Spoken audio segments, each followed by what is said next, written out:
talk with my wife, a lot of talk with people I respect, but we've made multiple changes through time, and the right changes, in my opinion. You've also had to change the way you actually build a roster out. Yeah. The portal has changed. You've adapted really well. There's a lot of I'm looking at your depth charts, a lot of TRs, a lot of transfers in.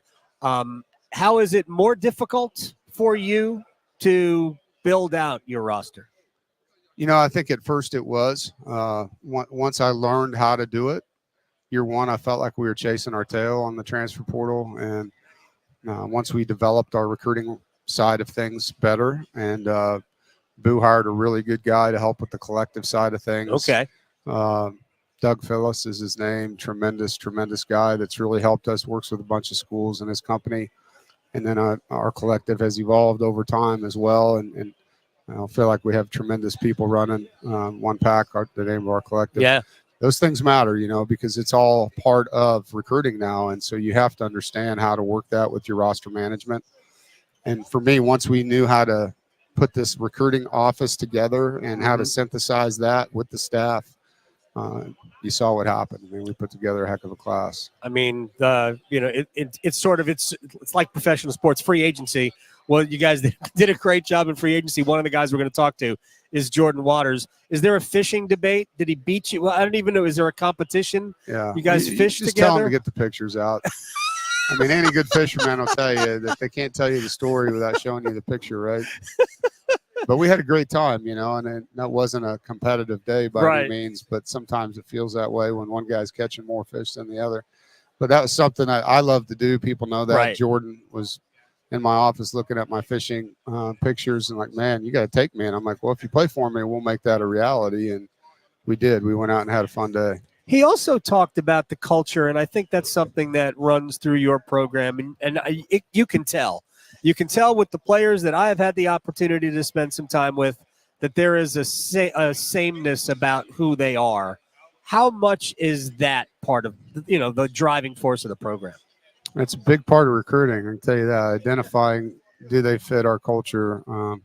OKG, we call it, our kind of guy. Right. And it's just, we got to find guys that love to work and not just play. And it's not just about Saturdays, it's about every day. And, people that believe in the golden rule, treat people the way you want to be treated, and people that want to get better and understand there's going to be tough days. Right. And they're different types of people. You talk about football locker rooms. I mean, they're full of so much. But right. The intangibles of who they are is really important to us. I know Jordan's going to sit down, but let me ask you one more thing. There's a lot of expectations placed on your program, on this team, to do well this year. How are you approaching this year versus maybe other years? I mean, this is an opportunity. It is, yeah. There's always expectations, and we have the same ones every year. And, we're excited about what we've put together and what these players have done to create it. And now it's time to go prove it. And so, yeah, I like being in the seat, I do. I like being in it a lot. I like being in it with players that have that same chip. All right, we'll talk again before the season gets cranked up. Thank you very much. All right, Adam. Thank you, man. You got it. Go Pack. You got it. Dave Doeren here on the Adam Gold Show. And Jordan Waters is going to sit right down.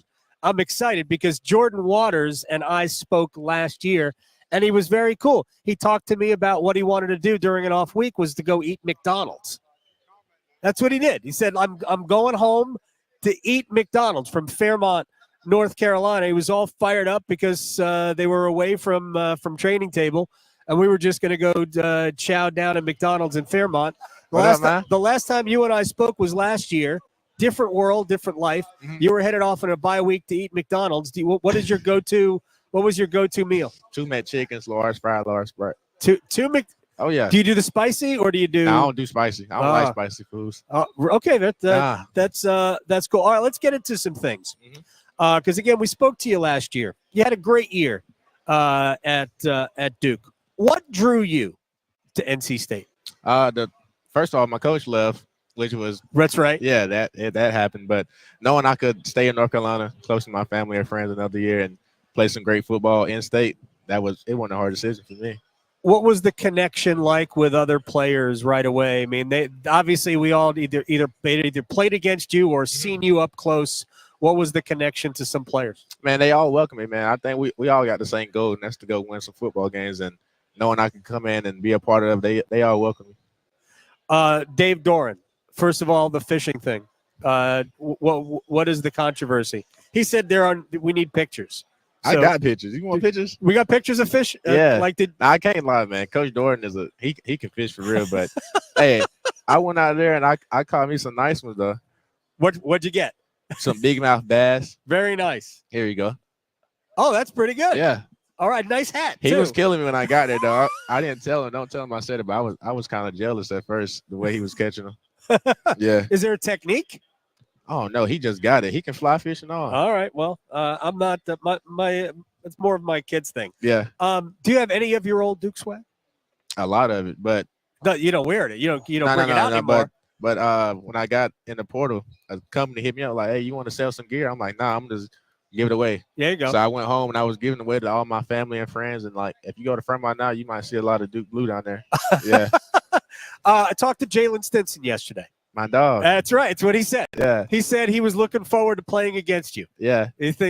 What are you looking forward to? Because you guys are going to play on November 9th, I think it is. I can't wait. It's going to be fun, but I'm sorry I got to do it to him, but I need at least 250 against him. But nah, them my dogs. It's going to be a tough one because I know how hard they work, and them guys can play, and they're hard, they're tough, and they can play fast and physical. After you guys had beaten Clemson last year, there were expectations on the Duke program. So now I think this is a completely different animal, what you're going to deal with this year. So what are your internal expectations? For me personally, I just want to come in and be a great teammate. I mean, we all got goals, and my biggest goal and dream is to go on and play professionally. And I feel like I can come here in this program and give myself that opportunity. Yeah, I mean, but as a team, in order for maybe to really flash, we have to be on a good team. Right. Yeah, team's got to win. And we definitely got a good team. What do you like about the offense that you're in? There's so many playmakers, man, everywhere. The receiver room, the tight ends, the O-line, the running backs, and it's so much talent, and it's going to be fun to watch, and we're going to put on the show. Casey Concepcion is obviously a great player, but there are other guys in that room too. There's a lot of newcomers. Have like all of the guys who transferred in, have you guys bonded? Oh yeah, off the rip. We all come in together and we all connected, and like I said, we all got the same goal to go in and win. So it was easy. Who is of the other guys in your position, new players on this team? Who do you think is going to make the biggest impact, other than Jordan Waters, of course? Oh, can I say two? Yeah, you can. I'm gonna go Justin, 8. I don't care. Justin Jolie and Noah Rogers. Okay. And the craziest thing for me is how young they are, and I have to realize like I'm old, and those guys are young, man. They can ball. So this is your 6th year, right? 6. I don't feel like it, but 6 years. So do you feel old? I do. I'm coming in the locker room, and there are people born in like 2005. Now I'm like, what the world? It's crazy. So that makes me like ancient. So does it hurt getting up in the morning? Not that old. I'm good. So how do you feel now? This is obviously your last kick at it. How do you feel physically getting ready for the season? I feel great. Coach Thunder did a great job this offseason and making sure I'm running, lifting hard, and the training staff. And that's where I learned my time at Duke how to be a professional and how to take care of my body and do more. Right, and less McDonald's. I don't say all that, but don't tell my nutrition. I gotta have my McDonald's. It's like my fix. I understand. Talk to me real quick about the opportunity against Tennessee. I know there's a game before it. Yeah, definitely. But the game against Tennessee, it's a border state to North Carolina. There's a lot of crossover. It's gonna be fun, man. We back down here in Charlotte. Another for my first game. I never played in the Panthers Stadium, so that's gonna be fun. I know I got a lot of family and friends that's already getting tickets and suites and all that. But it's gonna be a good opportunity for NC State as a school and to go out there and showcase our skills. Was it hard for you to not for you, but for your family and friends to transition from blue to red? I'm still getting a little bit of trash about that. Oh, really? Not from my family, but like from some of my friends that's like, bro, you really at NC State now? I'm like, yeah, it's real. But it's been fun. Well, good luck to you, Jordan. Yes, I appreciate your time. Have a great season. We'll be watching you down here against Tennessee. Oh, yeah. Thank you. You have a good one. Thanks. Jordan Waters is fun. All right. So we're going to have some fun with Eddie Royal of the ACC Network, and we will discuss the reemergence of the Virginia Tech Hokies to the good football playing schools in the ACC, and we need you. We'll talk to Eddie Royal next. Raleigh to Boone, Charlotte to Chapel Hill. Your Carolina is covered. Adam Gold on the North Carolina Sports Network. Are you ready? From 54, snap and hold are good. Kick is on the way, plenty of leg, and it is good! Over the middle it goes, and he's got Puka Nacua to the 30, to the 20. No one's going to catch him. Back to throw. Crosby off the edge, and he's got him back at the 23! Tua back to throw. Deep, down the numbers on the left, and the Cheetahs got it!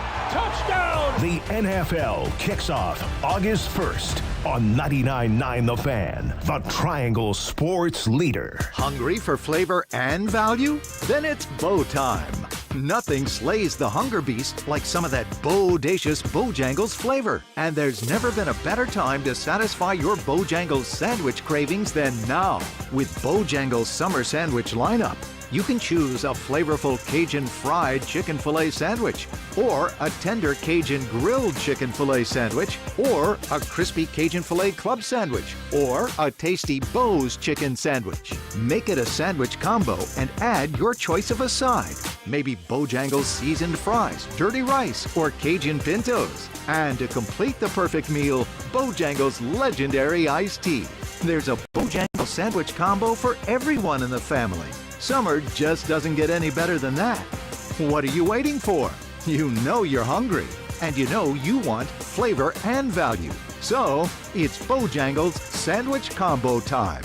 Veterans, did you know VA mortgage rates have plummeted and you can now access up to 100% of your home's equity and turn that into cash right now? Hey, it's Roger Moore, President and CEO of Loan Pronto, announcing our VA Equity Advantage program. This VA offer can get you $50,000, $70,000, $100,000 cash out with no junk fees and no hassle, with APRs in the 5s. You can pay off all those credit cards, personal loans, car loans, and get one easy-to-manage payment. Veterans we help save on average $850 per month. And listen, if you're a veteran with a current mortgage rate over 6.25%, we can do a streamlined refinance with no income verification and no appraisal, saving you hundreds a month. At Loan Pronto, we respect what you've done for our country, and we show it. Call now and ask about our special VA Equity Advantage program. 919-381-1760. 919-381-1760. LoanPronto.com. 919-381-1760. Equal housing lender. NMLS 166-1781. Subject to lender approval. NMLS ConsumerAccess.org.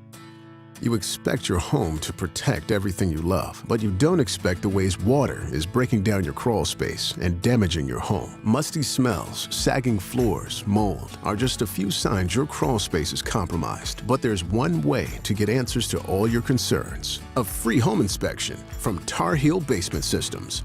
We put water back in its place. Get your free inspection at tarheelbasementsystems.com. Doesn't the North Carolina Education Lottery Winners Club give the best massages? I've never felt so relaxed. Thanks to this month's scratch-offs, this is our life now. It's like winning again and again and again. New $8 million cash blowout and triple red sevens mean new winners. The Winners Club awaits. Must be 18 to play. Approximate overall odds winning range from 1 in 4.28 to 9.95. Problem gambling helpline 877-718-5543. All right, when it comes to getting life insurance for your family, a lot of excuses can get in the way. But ask yourself this: if something were to happen to me, who would pay the mortgage, the kids' education, and the other bills? Then forget the excuses and check out Ethos Life, the online, easy way to get life insurance in 10 minutes. Ethos has rates that you can afford, like a $500,000 policy for a 40-year-old male starting at $1 a day or $30 a month, with a few health questions and no medical exam. Get your free quote right now at checkethos.com. That's checkethos.com. Not available in all states. Rates do vary. This is Adam Gold. I had no idea John is a Cubs fan, too. Yeah, I think that's a prerequisite to being the head coach at Duke. I made one comment about the Cubs to Mike Krzyzewski. Goes back a while ago. Talked about the pitching staff, and he goes, yeah, but I don't trust Victor Zambrano. Like, what? The Adam Gold Show.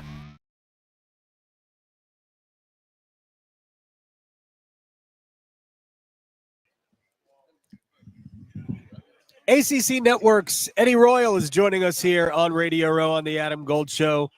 Thanks for hanging out. Appreciate it. You like your new vantage point? Yeah, I'm not used to being on TV with No way, radio. of course I'm you like, are. which is Oh, this? I see.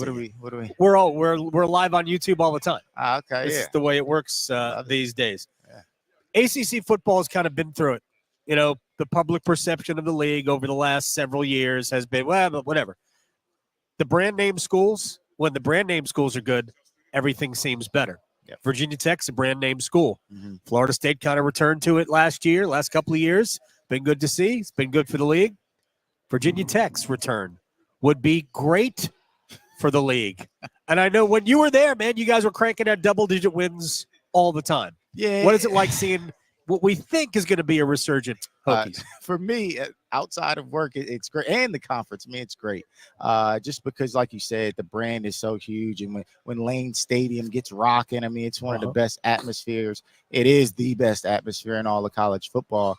A night game in that place, man, you can't touch it. And so seeing the other schools come up, you got the Clemsons, the Florida States. They've kind of always been there the last few years, but now it's time. We got NC State and Virginia Tech and a couple other schools. Louisville's going to be good. Yeah. And so it'll bring some respect to the conference because a lot of people overlook the ACC. Right. Because of who knows why. I still don't understand it. ACC is putting out a ton of great players in the NFL, well-coached teams. When you turn on the TV and you watch ACC football, it's a great brand of football. That's why the people that really know football aren't saying that the ACC is a bad conference. So it's huge for us to get Virginia Tech playing well again, and I believe it'll happen. Can you separate yourself from Hokie football? Yeah, I can. I you don't have to. No, you don't have to. But I want to do my job well. Right. And I know that I got to be honest. I'm an honest guy. Right. And I can't watch bad football and not say that it's bad football. So I think they appreciate that about me. That I'll be honest. I get on there and tell the truth. And I think that's all you could ask for from someone representing your school. How was Brent Pry? This is year 3. How did he kind of turn it around? Like it was like middle of last year where they started to finally find it. Yep. How did he do that? Yeah, I think it was getting the right quarterback in there. You know, hey, players make coaches look great. You know, good players make coaches look great. Yeah, it wasn't Frank Beamer. It was the likes of Eddie Royal. Right. No. Hey, when you got them together, that's when you got something special. And so I think that's what we saw Coach Pry figuring it out and figuring out his coaching style, and Tyler Bowen really, especially on the offensive side of the ball, figuring out what's going to work for this offense and give them an explosive type of offense. And Kyron Jones offered that. It was hard for him to win the starting spot without being tackled. When you go through camp, because he's a big physical quarterback and he can run and make plays, and when you don't see that, you don't get the full picture of what you have. Right. So once they got an opportunity to see that, they were able to mold the offense around him, and that's when things really took off for them. Eddie Royal, ACC Network, former Virginia Tech Hokie. All right, we'll leave the Hokies in the background for a second. Let's talk about the Wolfpack, because you mentioned them. Yeah. There's a lot expected. You know, they're not one of those. I mean, I think they're a brand, but they're not one of the Clemsons, Florida States, Virginia Techs, Miamis. But they're that next tier of ACC schools that, when they're good, makes the league look a lot better. I think they could be legitimately good. I know they'll be legitimately good because Dave Doeren does a heck of a job with those guys. When you had issues at the quarterback position, it kind of changes everything. Right. You need a leader, a guy who you can trust out there, and Brennan Armstrong kind of went through injuries, and it was a weird year for them at the quarterback position. It was. Threw it all off. Defense played lights out all year long. You expect that from the NC State team, and that's what happened. Now you got stability at the quarterback position. They got a couple running backs. One particular, Jordan Waters, who's, I mean, to grab him from Duke was one of the best gets in the transfer portal that nobody's talking about. Right.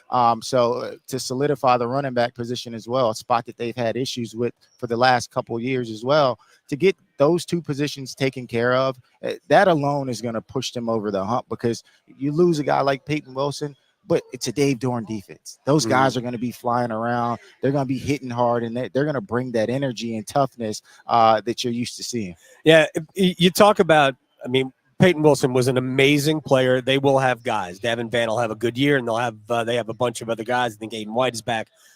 But the offensive side of the ball, where they ultimately became a one-man show with Casey Concepcion last year. But Waters is in. They've got other running backs behind him, but then now they have the bell cow, so to speak. Yeah. But they've got other wide receivers now. Yeah. Bringing Noah Rogers back to Raleigh from Ohio State. They seem to be a much deeper, more various offense. Yeah, when you give Robert and I weapons, it's like watch out, because he was handcuffed, like you said, and the fact that he was able to move KC around as much as he did and get him the amount of touches and amount of production that he had, when you know that that's the one guy that you have to stop, I was blown away by it. So the fact that you give him a couple more weapons, a running game, a quarterback who knows how to distribute the ball and is very accurate and plays with great timing, this is going to be a dangerous offense. And I know Coach Doeren probably doesn't want us hyping them up like this. Too late. But I'm really excited about what they can do. Yeah, we're putting pressure on Dave Doeren today. Eddie Royal, before we let you go, you're as an old wide receiver, do you have a favorite wide receiver in the league you like to watch? There's a few. I like a lot of guys, and I talk to a decent amount of them, so I don't want to pick any of them out. But I'm trying to think of if we've added anybody that yeah, I'm not going to pick one because I don't want anybody mad. Talk to me about KC. What does KC do well? KC, I said it, and he reminds me of Percy Harvin a little bit, you know. Ooh. The fact that he could do so much, he's so explosive, and you can't stop him. I mean, and he's must-see TV, right? Yeah. The fact that you can line him up in the backfield, give him a jet sweep, he does it all, and he's a competitor. Like you don't have to talk to him to know that. You don't have to be around him to know it. You can see it. And right. Those guys, man, that brings that energy and that winning attitude to a team and excitement. And you just pull for guys like that. So he's definitely one of my favorite receivers to watch in the league. There are people that when you said Percy Harvin went, oh, okay, because I think we all knew Percy Harvin was like a one-of-one type of a guy. Yeah. He really was. Eddie Royal, ACC Network, I thank you very much for hanging out, man. I hope we can do it again. Yeah, it was fun. Eddie Royal from the ACC Network. Percy Harvin? Because that guy, even when he got to the NFL, he was different. He was different at every level. The stuff about, man, if Percy Harvin could have kept the rest of his existence in order and maximized his ability, his longevity as a pro, wow, that would have been a completely – that's a game-changing, franchise-changing player. And he was a super talented and effective player for a short period of time, but just incredible stuff. All right, a lot to do. We're going to do one-timers when we come back. We'll also, at some point during this program, we'll get into ACC picks. They will be announced on August 31st. Ballots must be submitted by people like me today. So we'll dig into that a little bit later on. But we'll have one-timers next. Going beyond the box scores. Adam Gold on the North Carolina Sports Network. The 2024 Atlantic hurricane season is predicted to be among the most active we've ever experienced. Prepare your home now against power outages of all types with a Generac home standby generator from Alternative Power. After sensing a power outage, a Generac generator automatically restores your home's power, helping protect you and your family. Act now for a free 10-year warranty on a Generac home standby generator. Terms and conditions apply. See more at alternativepower.com. Alternative Power, North Carolina's Generac experts. It's the first day of the first grade, and she found a new best friend. It's a laid-back Sunday afternoon you wish would never end. The homemade taste of Bluebell and good friends gathered round. The good old days are being made right now. The new Bluebell Cookies and Cream Cheesecake is cheesecake ice cream with chocolate cookie-crusted cheesecake pieces and chocolate cream-filled cookies. Again, cheesecake ice cream with chocolate cookie-crusted cheesecake pieces and chocolate cream-filled cookies. Buy two. The good old days are being made right now. The good old days are being made right now.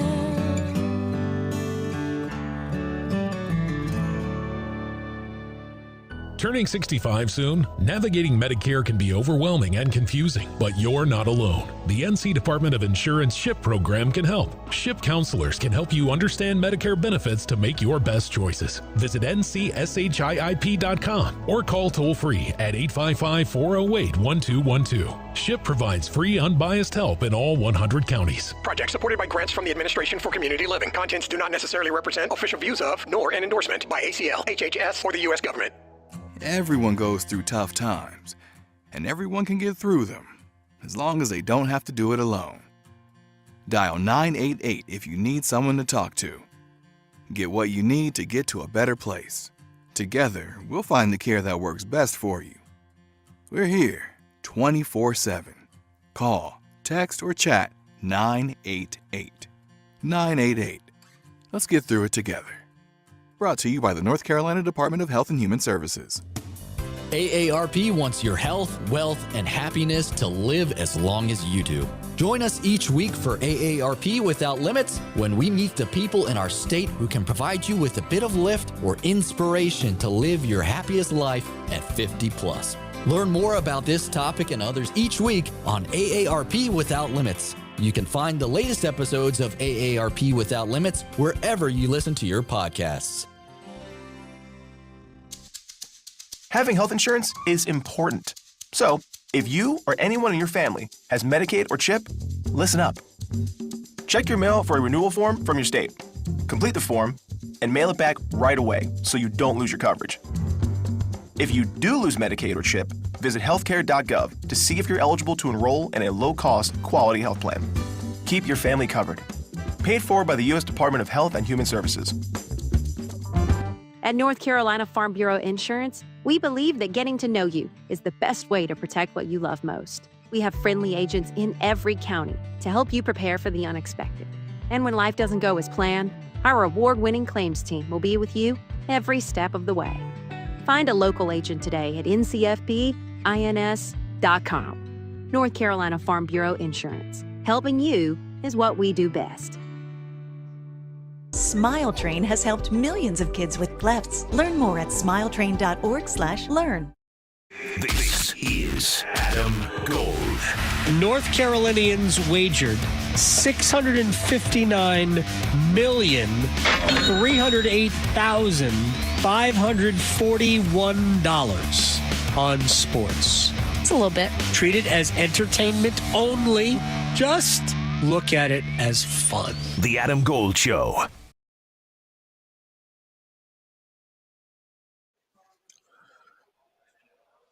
Adam Gold here on the Adam Gold Show. It's what it says right here on the sign. If you're watching on YouTube, thank you very much. You can always subscribe to this and join us every day. You can make little comments in the comments box, and Victoria lets me know the good ones, and we use them, try to use them throughout the program. Right. Right, we do. Yeah, the good ones. Don't be a hater in the comments. No, that's okay, fine. You can be a hater. If you want to, that's okay. I don't. Yeah. That doesn't bother me. There's plenty of those. So we've got a lot of stuff to do, and coming up top of the hour, Mike Felder from Bleacher Report's going to join us, and bottom of the hour, it'll be Gary Stokan from the Peach Bowl. We'll talk about the state of college football, expanded playoffs. Fact that the Rose Bowl feels like the better than everybody else. They probably are. So we'll do that. But right now it's time for one-timers.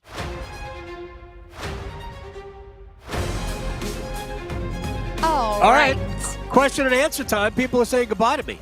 No, there's my friend Mike Solarte of Spectrum News is leaving. Oh, well, bye, Mike. The reigning North Carolina Sportscaster of the Year. Nice. Well, it's my friend. Since you're at ACC Kickoff with all our friends, so is there a player that has maybe stuck out for you there that maybe is going under the radar that you think's going to have like a good season? I don't think he's under the radar. I'm going to talk to Amarian Hampton later on. We'll air that tomorrow because by the time I talk to Hampton, we're done. I think the ACC, they've talked about the conference of quarterbacks. I'm not sure it's not the conference of running backs. There's a lot of good running backs in this league. The kid from Cal is great. They had completely gone by the time we got here. But Hampton is an incredible running back. I think Jordan Waters is going to have a great year. So we've got a lot of good running backs, but I'm looking forward to talking to Omarion Hampton, and Jordan Waters is going to have a great year for NC State. Okay. So what's the vibe been while you're there, since, there's a lot of ACC drama these days? So what's everybody's vibe? Is it positive? Well, the vibe here is drama-free because, these 2 days, the only time we're talking about anything other than football is when you are talking to, media members or some movers and shakers. And we'll get into that with Gary Stokan and where college athletics, college football is as an entity. I mean, the games are great. There's so much surrounding the games that once you get away from talking to players and coaches, because they have nothing to do with that other stuff, that's where you start seeing drama. You don't really see a lot of drama otherwise. Everybody's just too focused on the next play, if you will. All right. And which ACC school do you believe might have the most pressure to be successful this season? Boy, there's a lot because I think there are, anywhere from 3 to 7 teams that believe that they are definitely candidates to be at the ACC championship game. And if you're in that game, you have a chance to make the playoff because it's an automatic. The winner of that game will be in the playoff. And I do believe that Florida State, Clemson, NC State, Louisville, Virginia Tech, SMU, Miami, those 7 schools, 2 of those schools are going to be playing for the ACC championship. There's pressure in varying levels. I think this is an opportunity for NC State. I don't think there's more pressure on them, but I think this is one of those years where they have a team and a schedule that is conducive to going, 7-1, 8-0 in the league. 8-0 is obviously a stretch for anybody. I mean that. I think it's a stretch to say Florida State's going to go unbeaten in the league. I'm pretty sure we're going to end up with 2 7-1 teams at the ACC championship game in Charlotte. It's a competitive league. Florida State's got a couple of really difficult games away from home. But I think there is a ton of pressure on Miami and their coaching staff to get it done. And I think for NC State, it's more opportunity than it is pressure. The pressure begins if things go awry. And NC State's got 2 difficult games early. The Clemson game is early, and, of course, Tennessee in week 2. So I rambled through that, but pressure versus opportunity. Okay, so do you think with UNC, they have 2 quarterbacks basically as of right now. Do you think that there is a better way that UNC could have went about the quarterback situation? How do you think the guys on the field will handle it once they make a decision? I think they have 3 quarterbacks, not 2. I believe this. And I believe the 2 quarterbacks that they brought to this media day, and we will actually talk to both of them before we leave town. I'm not sure either of them is the better quarterback. Jacoby Criswell, who was here at one point, then left and then came back, I'm not sure he's not the best quarterback. I think all 3 will play, and they'll sort it out from there. But Max Johnson, the transfer from Texas A&M, you've got Connor Harrell, and, of course, Criswell. I think they've got 3 quarterbacks. I'm not sure which one of them is the best one, but everything I read leads could be Criswell. They've got options. Well, moving on. That's not a good thing, by the way. No, it's not. There's the reason why we have the adage in football, if you have 2 quarterbacks, you have none. Right.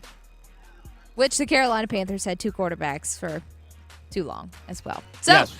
Speaking of the Carolina Panthers, with everyone back, now on the field together again, which rookie do you think will excel the most for the Panthers this season? And is it someone that maybe we haven't been talking about as much? Maybe? No, I think it's Jonathan Brooks because it's the easiest. As long as he doesn't get hurt, he's going to have the most guaranteed the most opportunity to have an impact on this team. Obviously, Xavier Legette at wide receiver, but it remains to be seen whether he's going to immediately mesh. It's easier for running back than it is for any other position. So I think Jonathan Brooks will have the biggest impact, but I think Xavier Legette will be a very good player. Okay, and last up, so with Dave, he's going to deal with some tough times being the Carolina Panthers head coach, Dave Canales. So how do you think he's going to handle these inevitable hard times? Mr. Optimistic. Yeah, look, he seems like he's got the ability to roll, right? To kind of deal with unexpected, some failure. I just feel like he's got that ability to do that. So I'm not concerned if they get off to a slow start. If there's going to be any panic or anything like that, I'm not worried about him. I don't think you're going to see the frustration with Dave Canales. Now the fan base is another story altogether. I fully expect total meltdown mode if the Panthers get off to a slow start, because honestly, that's kind of what the fan base does, or maybe an early checkout. I don't know. That fan base's bar is way too high if they're thinking anything. If their expectations are that high. So I don't have great expectations for wins. I think we need to see progress, and we need to see players, at key positions, wide receiver, tight end. I think we need to see, some of these players emerge, like Jonathan Mingo had a rough first go last year. Bryce talked about him today as being somebody who's kind of playing faster, got stronger. Like, they need guys to take another step. They can't. Jonathan Mingo last year is useless to this team. He's got to be able to take another step. So we're going to have to see some of that. Mike Felder is going to join us when we come back. Bleacher Report, football savant. Serving it up hot and fresh every day. Adam Gold on the North Carolina Sports Network. Hey, it's Adam Gold from my friend Gordon Miller, Miller Lending, Kildare Farm Road in Cary. Gordon invented the no closing cost mortgage back in 1987, so you could take advantage of not paying closing costs. If you could avoid paying $4,000, $5,000, $6,000 for something, you would, right? Especially if it gives you benefits down the road. Wait a second. The benefit of saving thousands and then saving hundreds by lowering your monthly mortgage payment, well, that's pretty good. So that's what Gordon invented back in 1987. He brought it to the Triangle in 96, and people have been saving thousands of dollars ever since. I have had 11 different mortgages with Miller Lending, have never paid closing costs. I've saved myself about $50,000. Why don't you do the same? Not necessarily with 11 mortgages, unless you really need to, but you can do it once, and then you'll do it again and again and again, because it's the best way to do it. Gordon Miller, Miller Lending, Kildare Farm Road in Cary. Since 1996, they are an equal housing lender. NMLS ID 250-2146. Listen every afternoon for The Drive with Tim Donnelly. As we continue to get more and more behind-the-scenes info on how the trades happened this offseason for the Panthers, it becomes more and more obvious they may have gotten swindled in the Brian Burns trade, which is a problem when you consider he was their biggest trade asset that they could turn into value. So if the Giants got the best of them, it's going to be all about finding a way to get it back. The Drive with Tim Donnelly, 3 to 6 on 99.9 The Fan. Lanny went to college and racked up huge debt. A little bit over $100,000. For a degree he couldn't use? Now what? I had a friend that went to my computer career and they talked to me about it. He was done in just months. I did do it online. They even helped him get hired immediately after graduation. One of the things I love about IT is that you can work from anywhere you want. You could become an IT pro in just months with zero experience at My Computer Career. It worked for me and I know it can work for you. It's not rocket science. It's mycomputercareer.edu. Batter up. Theater Raleigh presents Bull Durham, a new musical playing Duke University's Reynolds Industries Theater in Durham, September 10th through the 22nd. Based on the classic movie, the film's original screenwriter, Ron Shelton, has adapted the story for the musical, so you can follow Crash Davis's Durham Bull story and his romantic love triangle in a new genre. The perfect blend of comedy, drama, and steamy romance. Get your tickets for Bull Durham, a new musical, today. Details and ticket info at theaterraleigh.com. Check out the Chevy Summer Drive event at Wilkinson Chevrolet Chevrolet Cadillac Buick GMC. Score up to 12% off the MSRP on a brand new 2024 Silverado 1500 with a Wilkinson discount, plus a trade-in bonus on eligible vehicles 2010 or newer. Chevrolet. Together, let's drive. Wilkinson Chevrolet Cadillac Buick GMC in Sanford, one of the only dealerships with the best of Chevy, Cadillac, Buick, and GMC under one roof. Visit us in person today or online at wilkinsoncars.com. Listen up. It's the fourth quarter. You're almost there. Parents, teachers, counselors, coaches, your boys just turned 18, but they need one more push. Don't let them forget to register with the Selective Service System. It's required by law, and if they don't register, they'll miss out on many important federal benefits. Say it with me, sss.gov. sss.gov. Let's get them registered today.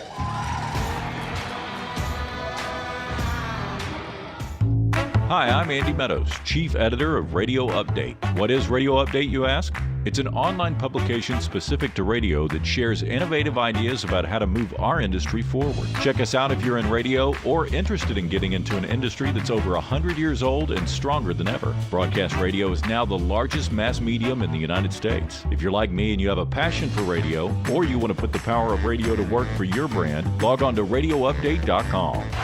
This hour of the Triangle Sports Leader is powered by Ritchie Law Firm Injury Lawyers. Visit GotBryan.com. That's GotBryan.com. WCMC HD1 Holly Springs. Take us with you on radio, web, app, Alexa, and YouTube. 99.9 The Fan, the Triangle Sports Leader. There's no better place for Florida State football than where they are. Same for Clemson. Same thing for Clemson. Right. And by the way, Florida State and Clemson are not the only schools in that category. Right. They just happen to be involved in litigation about potentially the conference they're in. Jim Phillips said, nothing is for free. That was his answer to the private equity question. It's the best answer, too. Nothing is for free. Yep. Okay. We are at ACC Football Kickoff on the Adam Gold Show. I am Adam Gold. This man to my left, I don't know. I need that. I don't know if it's mirrored or not. You know, I'm not to in my charge. left, Mike Felder, Bleacher Report at In the Bleachers on Twitter. Also, the Substack. Yeah, Substack. It's Felder. College Sports Now with Learfield. That's what we're here doing. You're everywhere. Yeah, listen. I got it. You got to diversify. You're small cap, you're mid cap, you're large cap. Yeah, here we go. All right, so I follow a lot of people on social media. Somebody that you may follow, you may not, but you certainly know who he is. I'm going to leave his name out of it. Said that right now we need college football more than ever. Maybe a little over dramatic, and maybe not really talking about college football. It's probably talking about something else. Sure. So we're heading for a year of transition, something that huge. Everything is new, right? And it's going to get even crazier as we go forward. Yeah. Where's your head at? Because you think about the big picture of the sport, and I know you're more focused on the games and the players and all of that. Yeah, but you also think about this in the big picture. You're not crazy about where we're headed, but where is the sport right now? I'm not. It's not that I'm not crazy about it. It's just that there's a couple things, right? So I think about it. It's like a multifaceted thing that I'm looking at, right? So the first part, listen, I'll be selfish. It's hard.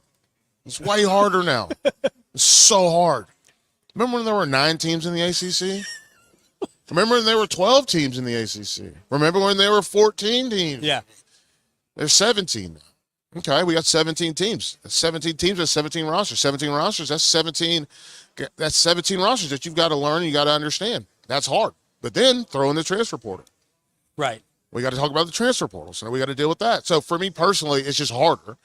But if you look at the overarching thing, and I just got done talking to our buddy Mike Solarte. Oh, gosh. I introduced North Carolina Sportscaster of the Year, Mike Solarte. Yeah, that's my guy. He is. I introduced him to my new theory. This is the second thing that I'm talking about. And it's not new for me, but it's new. It was new to him, and I'm sure. I don't know if I've ever told you about this, but I don't think it's a money grab. I think it's a power grab, and I think those are two different things. It can be, yeah. So we're living in the world in the midst of this power grab, and by power grab, what I mean is We're looking at the SEC. We're looking at the Big Ten. And what they're doing is trying to squeeze everybody else out so they don't have to share. And the analogy that I made is it's like when you order pizza with your friends, right? There's 3 of us sitting at this table. You get 8 slices. So what do you do? We know that everybody's supposed to get 2. Right. In theory. But if you eat fast enough, maybe you get 4. Right?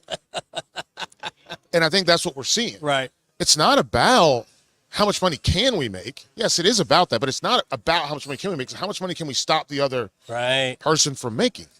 It's like when you have a pie, when your mom makes a pie, you don't want your little brother to have more than you. And I think that's the way that they're viewing, whether it's the Big 12 or the ACC. They're like, I don't want them to have, they can't have more than I have. Right. And so how do we make sure that they don't have an opportunity to do that? And I think that's the interesting part that we're living in right now. So that's the second part. And then the third part is looking at it from a player's perspective. There will be more opportunities. They've just said, we talked to Dave Clawson about this as well. He said it might be the end of the walk-on because schools will be able to give out 105 scholarships. 105 scholarships. How about that? But here's the thing, and I'm of 2 minds with that. You got 105 scholarships. If UNC had 105 scholarships when I was coming out of high school, I would have got one of them. Right. Okay. So it's not the end of the walk-on. It's the end of the walk-on in name. Right. But those guys that you were going to take as your preferred, they're still going to go play football for you. Yeah. I think what that does, though, and again, we talk about squeezing out the little guy. If you're a kid that's got a chance to play at Wake, at Duke, at UNC, at NC State, you get a chance to play at Clemson because of that extra 20, yeah, probably going to go there. Yeah. You might not go to Wofford. You might transfer out after. You might transfer later, but who's to say? Like there's some kids that just want to, all they want to do is go to Texas. Mm-hmm. Texas now could take 20 more kids. Oklahoma could take 20 more kids. And so I think it's going to be interesting for, specifically in my mind, on different levels, it's going to be interesting for like Oklahoma State. Sure. Because kids grow up, they want to go to Oklahoma. Oklahoma doesn't offer them. Now they got 20 extra scholarships, maybe they offer them. So Oklahoma State's going to be like, so now Oklahoma State, they're going to be taking kids from Tulsa. Yeah. Those Tulsa kids aren't going to be, now Tulsa's going to have to find, they're going to have to take kids from somebody else too. And so it's a trickle-down effect, and it's very interesting to see how it all shapes itself out. And we still, obviously, this has yet to come to actual fruition. But well, it's next year. No, I know, but it's yet to come. It's crazy, so we're going to see what this looks like. And everything is moving fast. It's moving fast. Like I was here Tuesday. Was that yesterday? Yeah, my brain's broken, dude. Yes. Well, no, but because today's Thursday. Yeah. Okay, so Tuesday. I was here on Tuesday with Stanford, with Cal, and just I talked to Justin Wilcox, which, by the way, do you know they don't get their Delta miles? What? They don't get Delta miles when they fly. Because I was asking him, he said, we got a big Delta jet. We're going to go when we have to fly coast to coast. And I said, hang on, Coach, let me ask you something. Do you get those Sky Miles? And he's like, and his face, great question. His face was like, no. No. I need to ask someone about that. That's so funny. But talking to them, they talk so much about conditioning and having their bodies ready because, I mean, Stanford's they have Syracuse, Clemson back-to-back. They also go to NC State. That's cross-country. Like, that's a lot. And Cal, I can't remember who they play, but they've got to go back across the country, I think, 3 times as well. And talking to them about being welcomed into the ACC, which was a positive thing. Their kids talked about school more than, with the exception of Wake, and I'm sure when I get to talk to Duke, right. I'm sure they will too, but they talked about school more than anybody else. Sure. And I think it's a cool, I guess we'll call it an experiment, and we'll see what happens. But I think that I think they're a good fit. And the coolest thing that's happened to me so far, and this goes back to respective players, Elic Anamayor. Minor? Elic, the wide receiver from Stanford. Sure. They have an all, and this I could tell things are a little bit different. They have an all athletics cafeteria. Okay.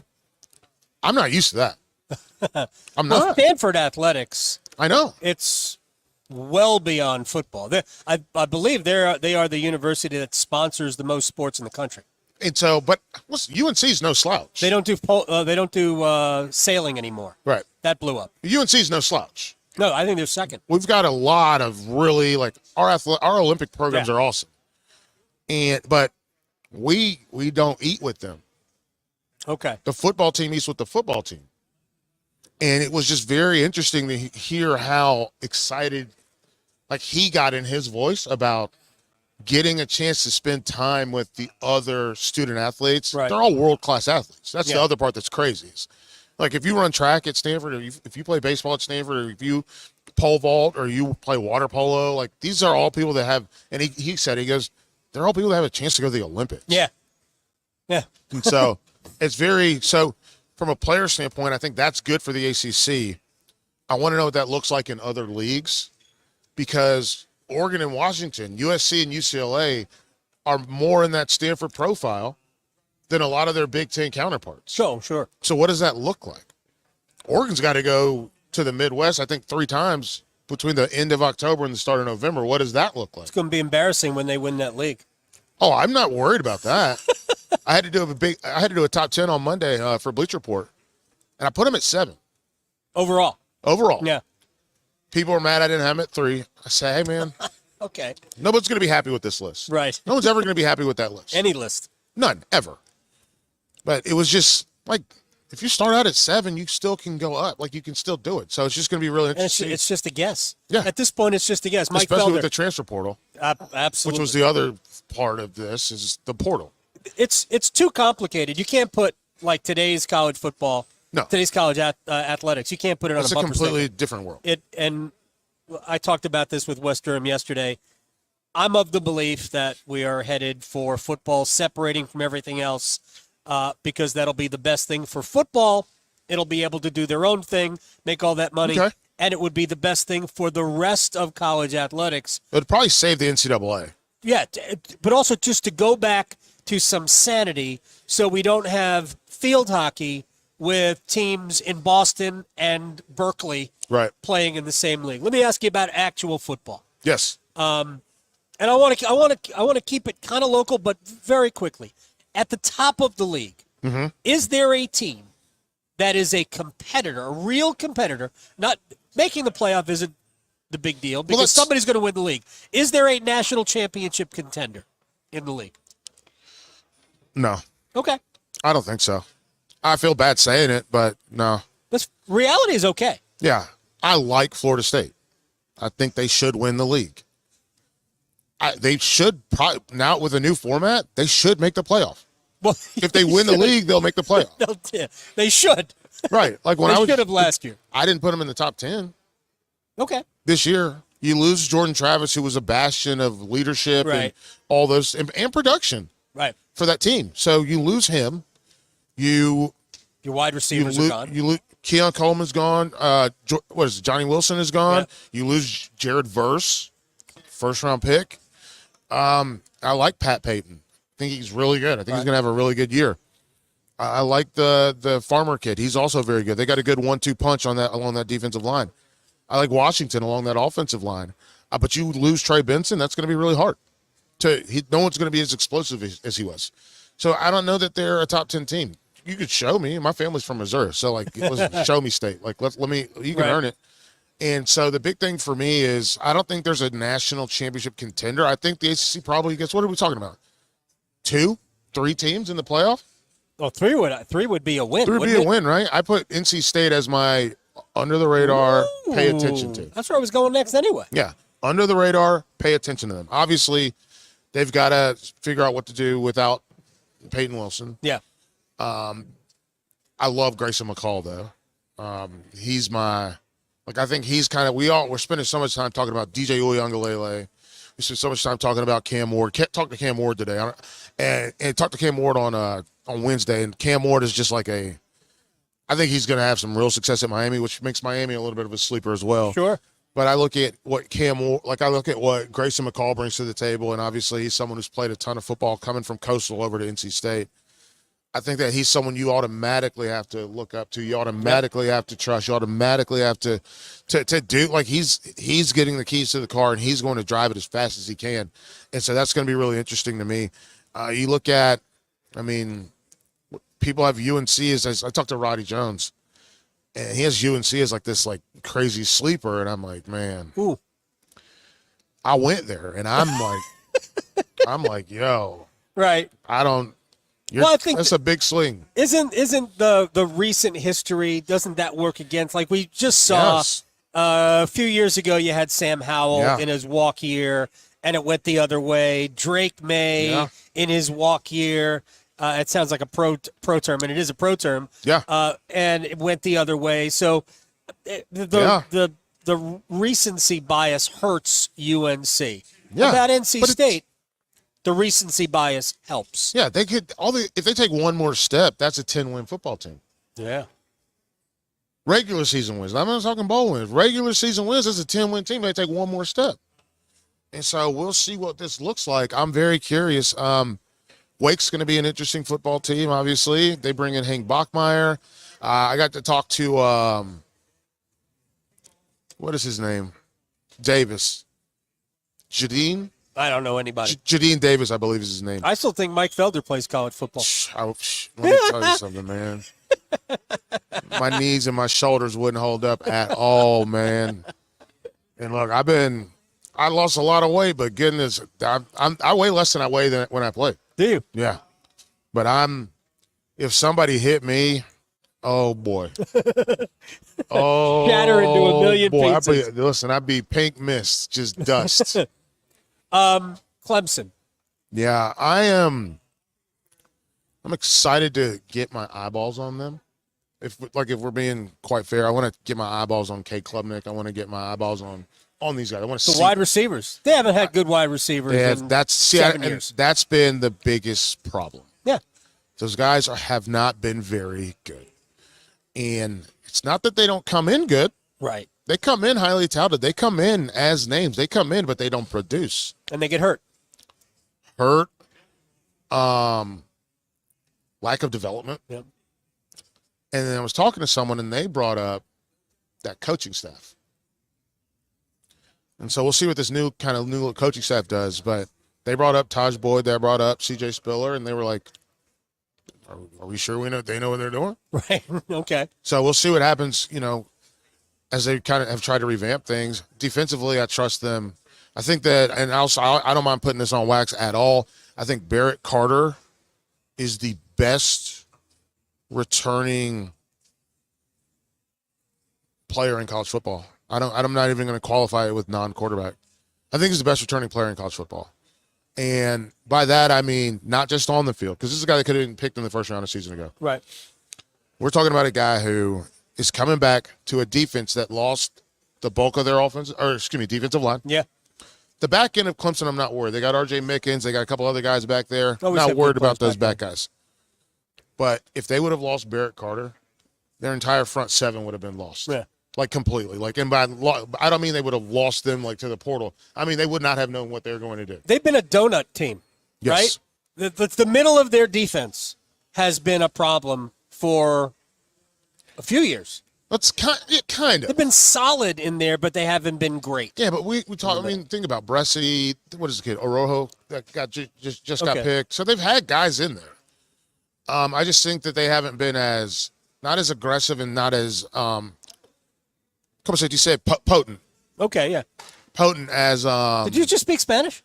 That's okay. So you spoke Spanish. I'll take you guys behind the scene. That's what I do to buy myself a little bit of time. Would you then come and say dice? Yeah. I took Spanish. I do that right, instead of going that's what I do, okay? This is why Mike Felder comes on this program. All right, final thing, because this crazy day. I know. Give me the two teams that are going to be in Charlotte back here in December. You can say it. It doesn't matter. Nobody's going to remember. I mean, Florida State, Clemson. We can only play two. Here's the only thing I'm going to say, though. I'm super curious. After talking to Brent Pry, I'm super curious about Virginia Tech. They should be good. Yeah, About time. I'm super curious about them. I have too many friends who are Virginia Tech grads that are like, when is it going to come back? Brent Pry got me hyped up. Because there was a time where they were one of those, middle tier, national programs. Absolutely. Always in the top 15. I was just talking to Mike Solarte, and I was like, Virginia Tech invented ESPN2. Yes, they the did. Deuce. Yep. Like, they invented Thursday Night Football. And to have them get back to that, I think would be really awesome. So, Mike Felder. At In the Bleachers, get the Substack. It's Felder. Football and food. And complaining. My man. Thanks. Complaining is important. That's Mike Felder from Bleacher Report. You can always follow him on Twitter at In the Bleachers. Mike Solarte, of course, it's already been referenced. He's been referenced on this program already today, down here in Charlotte, and the reigning North Carolina Sportscaster of the Year. Mac Brown met the media today. He was on the podium. Tell you what he said, and we'll talk to Gary Stokan of the Peach Bowl about the state of affairs of college football next. Going beyond the box scores. Adam Gold on the North Carolina Sports Network. Sunday nights will be a blast with Major League Baseball. The 3-2 is hit in the air left field. That one way back, and you can't forget it. Every long ball, every called strike three, every walk-off will be heard here. Fly ball, center field, deep and gone. Sunday Night Baseball on 99.9 The Fan is presented by Newcomb & Company, Mountain Dew, and by Buffalo Brothers. Adam Gold here, my friends at FanDuel, with a great idea. Baseball. Mets keep beating the Yankees. The world is spinning perfectly on its axis, hitting home runs like crazy. How about an anytime home run? Francisco Lindor yesterday was plus 370. If you had him hitting 2, it was plus 4,200. It was insanity. Anyway, FanDuel, America's #1 sportsbook, wants you to take advantage of the baseball season and take advantage of the Yankees. They're one of the worst teams in Major League Baseball since the middle of June. FanDuel.com/Adam Gold. FanDuel.com/Adam Gold. Take advantage of everything they have to offer. FanDuel is the official sports betting partner of Major League Baseball. 21 or over and present in North Carolina, opt-in required. Wager requirements apply. Bonuses awarded as non-withdrawable bonus bets or profit boost tokens. Restrictions apply, including bonus expiration. See terms and conditions at FanDuel.com/sportsbook. Gambling problem? Call 877-718-5543 or visit morethanagame.nc.gov. Hungry for flavor and value? Then it's Bo time. Nothing slays the hunger beast like some of that bodacious Bojangles flavor. And there's never been a better time to satisfy your Bojangles sandwich cravings than now. With Bojangles Summer Sandwich lineup, you can choose a flavorful Cajun fried chicken filet sandwich, or a tender Cajun grilled chicken filet sandwich, or a crispy Cajun filet club sandwich, or a tasty Bo's chicken sandwich. Make it a sandwich combo and add your choice of a side. Maybe Bojangles seasoned fries, dirty rice, or Cajun pintos. And to complete the perfect meal, Bojangles legendary iced tea. There's a Bojangles sandwich combo for everyone in the family. Summer just doesn't get any better than that. What are you waiting for? You know you're hungry, and you know you want flavor and value.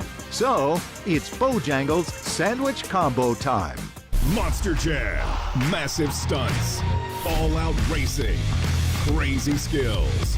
Monster Jam, as big as it gets. The fun begins at the pit party, where you can meet the drivers, get autographs, take pictures, and see the trucks up close. Get your $20 pit party pass at monsterjam.com today. Must have valid event ticket to enter pit party. Restrictions may apply. Rules and activities are subject to change. Visit website for event details. Coming to PNC Arena this weekend. Doesn't the North Carolina Education Lottery Winners Club give the best massages? I've never felt so relaxed. Thanks to this month's scratch-offs, this is our life now. It's like winning again and again and again. New $80 million cash blowout and triple red sevens mean new winners. The Winners Club awaits. Must be 18 to play. Approximate overall odds winning range from 1 in 4.28 to 9.95. Problem gambling helpline 877-718-5543. I spray and scrub, but the soap scum in my bathtub is still there. I spray and scrub, but the burnt sauce on my stovetop sticks around. Sprays can leave grime behind, but new Mr. Clean Ultra Foamy Magic Eraser combines the scrubbing power of an eraser with the cleaning power of Dawn to melt away tough messes on contact. Just wet, squeeze, and erase.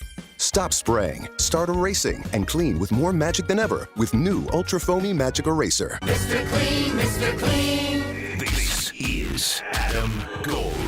Please let the coach and GM pick this year. Right. And they put this on the sign outside of the restaurant, and I guess David Tepper actually went inside this restaurant. Do you know that there is security video of that visit? Wow. The Adam Gold Show.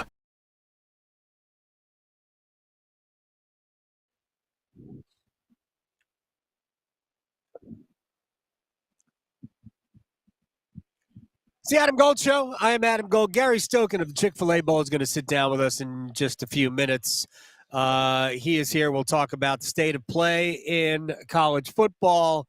What is its future, even in terms of does it separate from the whole of college athletics? But we'll get to the bigger picture stuff with Gary Stokan in a little bit. We'll also talk about his game coming up between Clemson and Georgia, which will be at noon, the first full college football weekend. I believe it's August 31st.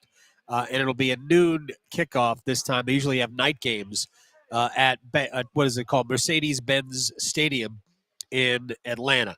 Mack Brown met the media today. We're not going to talk to Mack. We're going to talk to Amari Hampton and two of their three quarterbacks who might end up playing this year. Max Johnson, the transfer from Texas A&M, among them. But Mack kind of talked in, like, there's one thing that Mack Brown does really well, and that is hold court. It's maybe his strength as a head coach. He's engaging. He's at times funny. He's got a big picture, outlook on everything. Whether or not we agree with all of it or not doesn't really matter. It's like he's got ideas on, especially where this whole sport is going. He did make what I think is a fairly good point about his team. He said, I think we can have a better chance to have a better team without as much hype at quarterback. Let's just stop right there. Because I mentioned this with Mike Felder. Sam Howell had a monster year, comes back for one more year. The year doesn't become as much of a monster. Doesn't mean he didn't play well.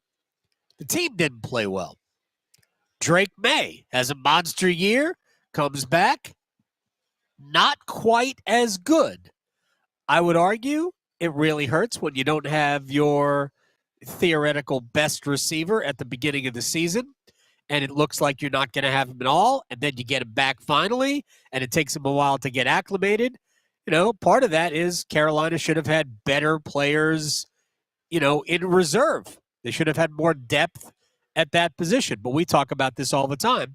And a lot of reasons why you don't have depth: the transfer portal, poor recruiting choices, injuries. No, like some of these things are within the control of the head coach, not all of them. But it just didn't go well. And Carolina really disappointed in the two seasons where there was the most focus. Like, remember when Mack first got here? It seemed like, man, they overachieved right away. And then it kind of flips the other way when there are expectations.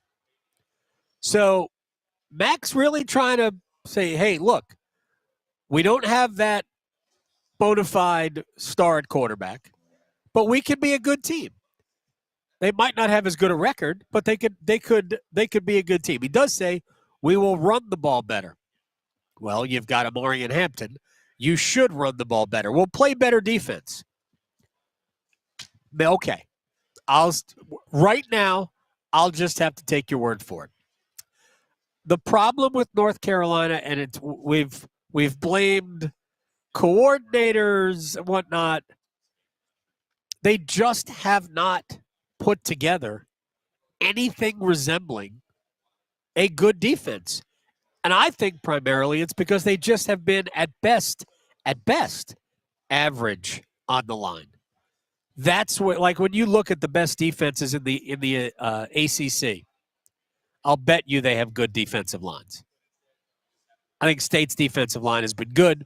Heck, last year I thought Duke's defensive line was good, really good. They had players on their defensive line. I'm not sure that Carolina has had anything resembling a good defensive line since Mac Brown has come back.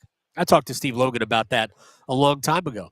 He thinks it's the most difficult thing to do consistently in college football is have quality, good defensive lines. There just aren't that many of them out there. And a lot of them, of course, tend to go to the football playing factories in the SEC. It's harder for North Carolina. You have to be able to develop that. It's one of the things that I think NC State has been so good at, developing talent along the defensive front. Now, all of the other stuff is all like it's all a hope. We'll play complementary football better. All of that says with Sam and Drake, you're trying to win the Heisman. You're throwing it every time. Isn't that an indictment? That's a cell phone to me. Because there's no way to go about the business of winning the Heisman Trophy by trying to win the Heisman Trophy. That doesn't work. Especially when we all know that the Heisman Trophy in general goes to, best player, best team. So that is, to me, that is a cell phone, and that is, that's making an excuse for a bad year. Like, I don't know. I didn't get the impression that North Carolina was trying to win the Heisman Trophy for Drake May and or Sam Howell, because the way to do it is to simply win games. And if they were going to win games, in general, it would have been because of Drake May and Sam Howell. But trying to win the Heisman Trophy is kind of, I don't know. I think maybe we got a little too out over our skis on that one. But the larger point about North Carolina, they don't really know who the quarterback's going to be. It could be Johnson. Might be Jacoby Criswell, who's not even here. Carolina's got 3 quarterbacks, brought 2, and the one who might end up being the best of the bunch is not even here. All right, Gary Stokan of the Peach Bowl is here. What do you look at my notes? These are my notes. Gary Stokan of the Peach Bowl is here. That's impressive. You have notes. I do have notes. What do you think? You think I just sit here and make stuff up for 3 hours? Yes, I do. Yeah. Well, you know me very well. Let's start with the game, Clemson and Georgia, and we'll go from there. It's a noon kickoff. Noon kickoff. This year. Is this because do you have plans at night? No. What is that? ESPN had 3 games. Yeah. Florida, Miami. That's a great game. And Texas A&M Notre Dame. And because NBC controls Notre Dame's rights in most cases, whenever they play an SEC or ACC team and ESPN's involved, right, they want to put Notre Dame on primetime. Sure. They said, hey, you're playing in air conditioning. We can put you at noon, and it's not going to be as hot in Miami or as in the swamp at 4 o'clock, which. Good luck with that. I know. But so we're noon. Miami and Florida are at 3:30, and then 7:30 is Texas A&M Notre Dame. So we'll take it. You have the best matchup. Well, thank you. I think it's a great matchup. I go back to, when I was at Adidas in 81 and 82, I had Clemson and Adidas when they won the national championship, and the next year I had Herschel Walker and Adidas when Georgia won it. What are you saying? You're saying we should wear Adidas? Well, at that time, there's your Aflac duck with the old leather helmet on. I like I like the Aflac duck. Is this a gift? That's a gift. It's a gift. All right. We come bearing gifts. That's Here's a nice. sandwich. I got a sandwich. This is a card. What else do you need? But no, I think we got ducks. a great game. Having 2 top 10 teams, and this is just the start, because when you look at the rest of the season in Atlanta with college football, we have 2 teams, 2 top 10 teams in the SEC championship game. Right. Then the Chick-fil-A Peach Bowl, the CFP playoff, we have a quarterfinal game where we'll get one of the top 4 ranked champions of the conferences, which will more than likely, because of the contracts that exist between bowls, the Big Ten champ will play in the Rose Bowl in right. the quarterfinal. The SEC and Big 12, whoever's ranked highest, will go to the Sugar Bowl because of their contract they have. And so it's us in the Fiesta. Well, let's say it's the Big 12 that's behind the SEC. The Big 12 will probably play in the Fiesta Bowl. Right. And then the ACC would probably come to the Chick-fil-A Peach Bowl. So nice. Clemson probably wants to play 3 times in Atlanta, once in our Aflac kickoff game, once in our Chick-fil-A Peach Bowl, and then we'll host for the first time a city to host twice in the CFP era. The national championship game is in Atlanta, Georgia. It's a big year. Great year. For 4 games, all top 10 teams in Atlanta this year. All right. So who do you think from the ACC? Well, I think there's a lot of obviously, options. I think you guys are voting Florida State and Clemson as being the top 2 teams. I submitted my ballot for the ACC. I did not have Clemson as number 2. I think North Carolina State's the sleeper. A lot of people are talking about Miami, depending on how Cam Ward steps up. Right. Obviously, depending on how what's the kid from Coastal Carolina? Oh, Grayson McCall. Grayson, how he steps up for NC State. You know, it's become like the NFL. If you don't have a quarterback in college, you can't play. You certainly can't win big. It's hard to win big. Right. Yeah, that's a good point. I think North Carolina could be good without their great quarterback. Yeah, offensive, defensive lines are very important. You got to have a lot of depth, and then you got to have a quarterback. And I think NC State has one. You know, Miami has one if Cam Ward steps up. Right.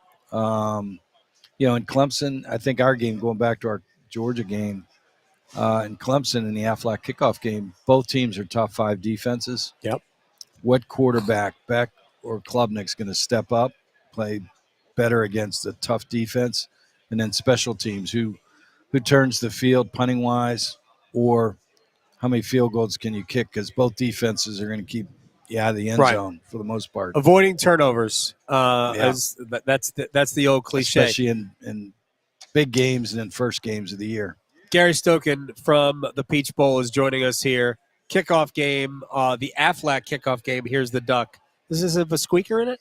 Yeah, it does. I think on the tail, if you somewhere. No, I can't find a squeaker. It's not a dog toy. It will say Aflac. Oh, okay. It should. It should. Why isn't Dion here? Dion's busy. You and I like to talk about big picture things with you. Can you believe where we are with college? Because I think it's college football and athletics is being dragged. The rest of even basketball, the rest of it's being dragged with it. Can you believe where we are? We've been talking every year for, I don't know, a decade and a half. Do you believe where we are? I hesitate because I think a lot of people are talking about money all the time now.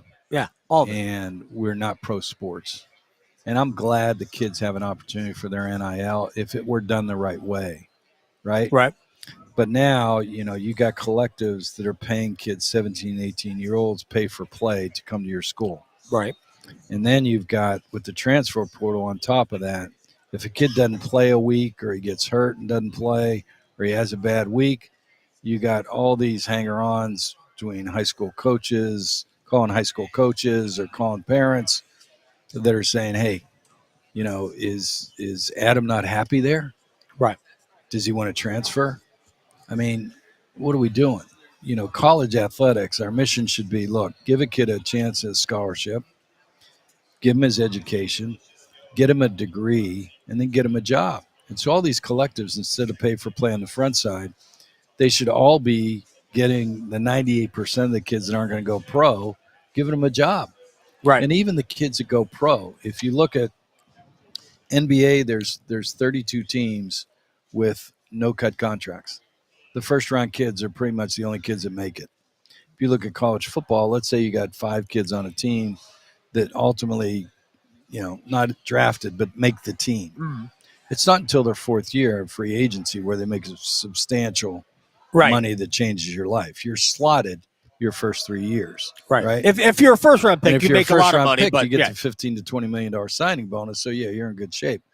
But there's only 32 of those. 32 teams there, right? Right.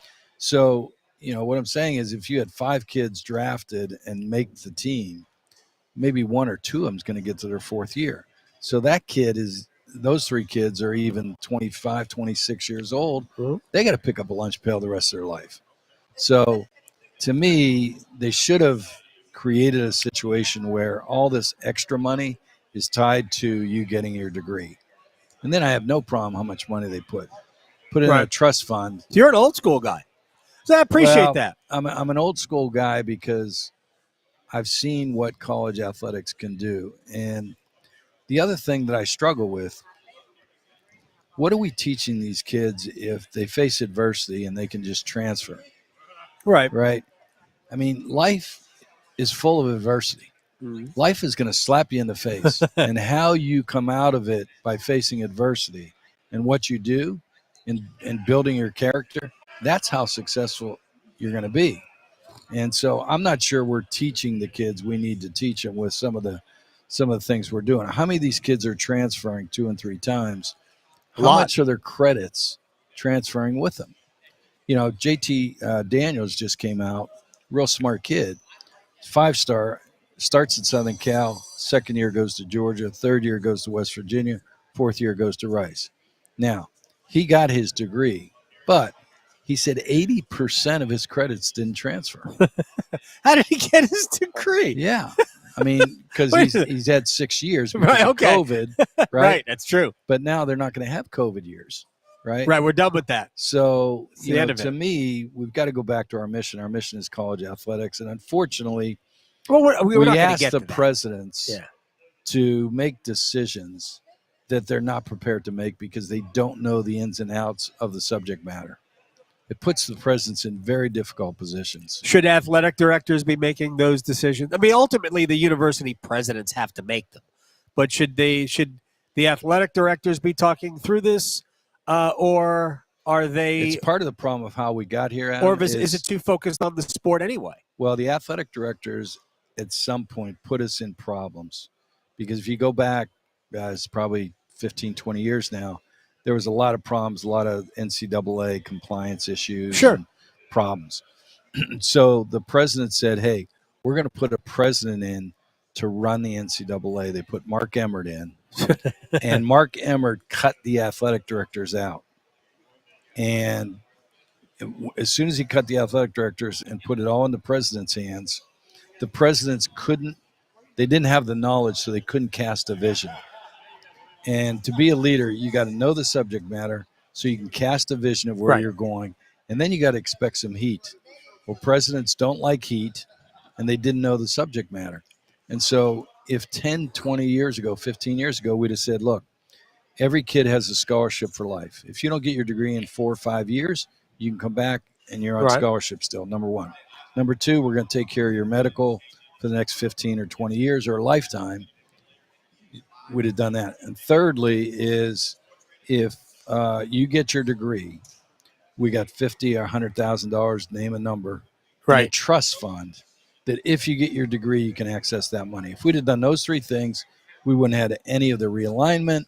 We wouldn't have had any of the issues that we have right now. I've talked about this. Gary Stokan from the Chick-fil-A Bowl is joining us here on the Adam Gold Show at Radio Row ACC Media Day. I talked about this for a long time. Is that the insistence that the collegiate model and the denying athletes of name, image, and likeness rights and all of these things for so many years. That's right. Has led us to like an explosion of everything at once. Right. Which has led to everybody trying, we could do this, we could do this. That wasn't the way it was intended. And that's why we're here. No, that's right. The pendulum swung so far from one side where we didn't do anything to now it's swung way too far the other way, and we've got to find going forward some happy medium. Again, not denying the kids any opportunity. Right. But, are you going to give a kid 18 years old, your own kid, a car that goes 150 miles an hour? You give him the keys to that car? I would not. No, because and we were all young men, teenagers, we all thought we were bulletproof. Well, athletes think they're super bulletproof. Right. But yet we're, giving kids 18 years old these cars, and what do you expect to happen, right? It's just a shame we've reached this point. Now, it's the new norm. So don't be the old man sitting on the porch. Right. You got to deal with it. You got to make the best effort you can with it. But again, let's not forget these 98% of these kids that aren't going to go pro. Let's go get them jobs through these collectives rather than collectives giving money for pay for play. All right, we have to. We're going to have to go here in a second. Do you have thoughts on the Strawberry Pop-Tart Memorial upstairs? Have you seen it? No.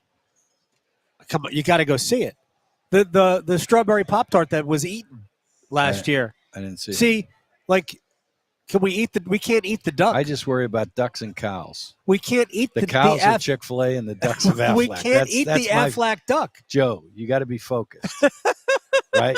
All right, but I'm just saying, the Strawberry Pop-Tart Memorial. I mean, it's a beautiful thing. 12-team playoff. Is it staying at 12? You know, I think we'll learn a lot. There's a lot of unintended consequences with this playoff.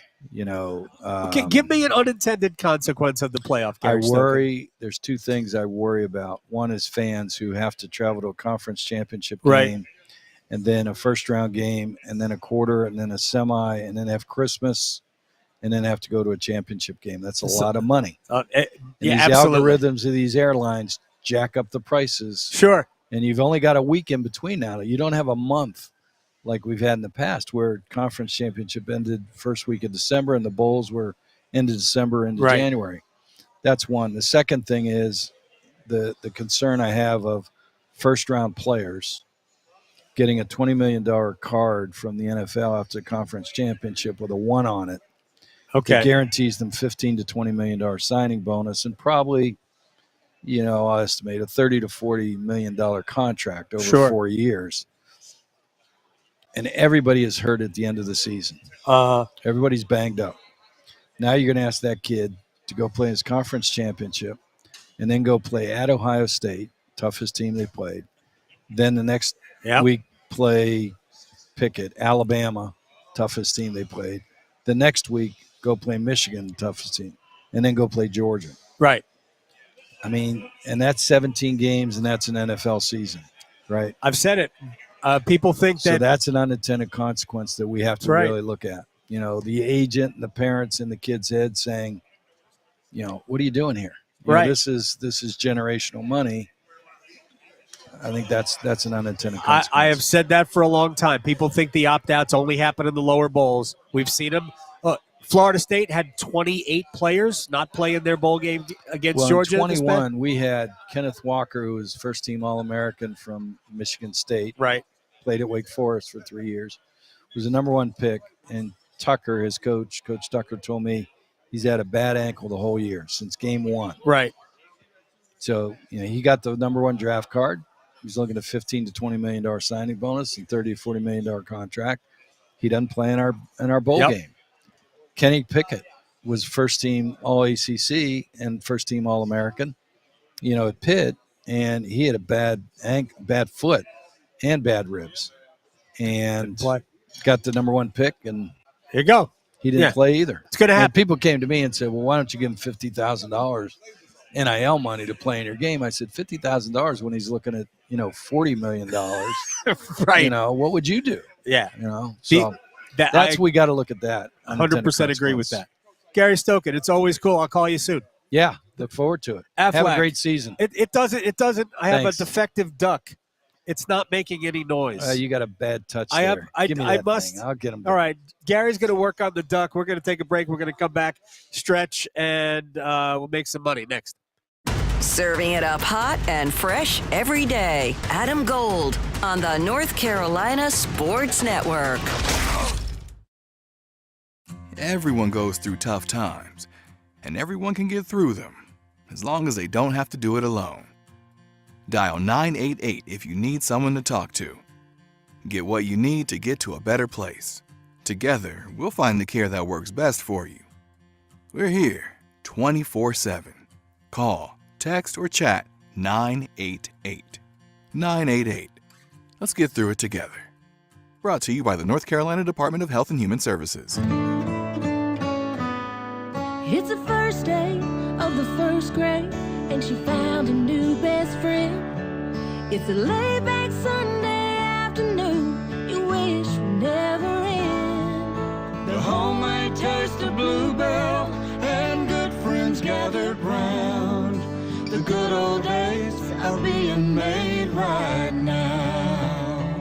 The new Bluebell Cookies and Cream Cheesecake is cheesecake ice cream with chocolate cookie-crusted cheesecake pieces and chocolate cream-filled cookies. Again, cheesecake ice cream with chocolate cookie-crusted cheesecake pieces and chocolate cream-filled cookies. Buy two. The good old days are being made right now.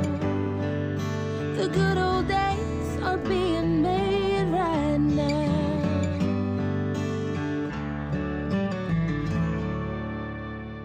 Are you taking care of someone on Medicare? Navigating Medicare can be overwhelming. You're not alone. The NC Department of Insurance SHIP program can help you figure out what steps to take and when. SHIP counselors can answer your questions. Visit ncshiip.com or call toll-free at 855-408-1212. SHIP provides free, unbiased help in all 100 counties. Project supported by grants from the Administration for Community Living. Contents do not necessarily represent official views of, nor an endorsement by ACL, HHS, or the U.S. government. AARP wants your health, wealth, and happiness to live as long as you do. Join us each week for AARP Without Limits when we meet the people in our state who can provide you with a bit of lift or inspiration to live your happiest life at 50 plus. Learn more about this topic and others each week on AARP Without Limits. You can find the latest episodes of AARP Without Limits wherever you listen to your podcasts. Did you and your family lose North Carolina Medicaid and need health coverage? Check this out. You may be eligible to enroll in a low-cost health plan at healthcare.gov. With the new law, 4 out of 5 customers can find a plan for $10 or less per month with financial help. Healthcare.gov offers quality plans that cover doctor visits, prescriptions, emergency care, and more. Healthcare.gov is here for you. Enroll today for coverage starting the 1st of next month. Paid for by the U.S. Department of Health and Human Services.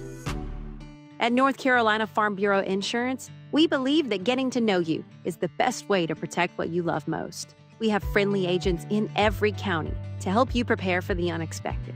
And when life doesn't go as planned, our award-winning claims team will be with you every step of the way. Find a local agent today at ncfpins.com. North Carolina Farm Bureau Insurance. Helping you is what we do best. NC Medicaid is for people just like me. Adults who don't have children. People who serve. People who do the heavy lifting. Childcare teachers. Full healthcare coverage at low or no cost. Doctor's visits, emergency rooms, and prescriptions. So if you applied before and didn't get it, apply again. NC Medicaid covers more people than ever before.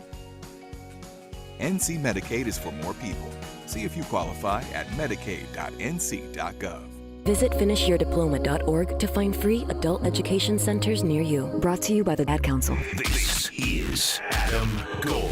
While I'm watching Colombia, Uruguay, not only the end of that match, but the fight in the stands after it. Yeah. Whoa. Heard it got spicy. That was the most excited fans we have seen in 5 years at Bank of America Stadium. Man, look at all the happy people at Bank of America. Just took the other kind of football. Yeah, there you go. More of that. The Adam Gold Show.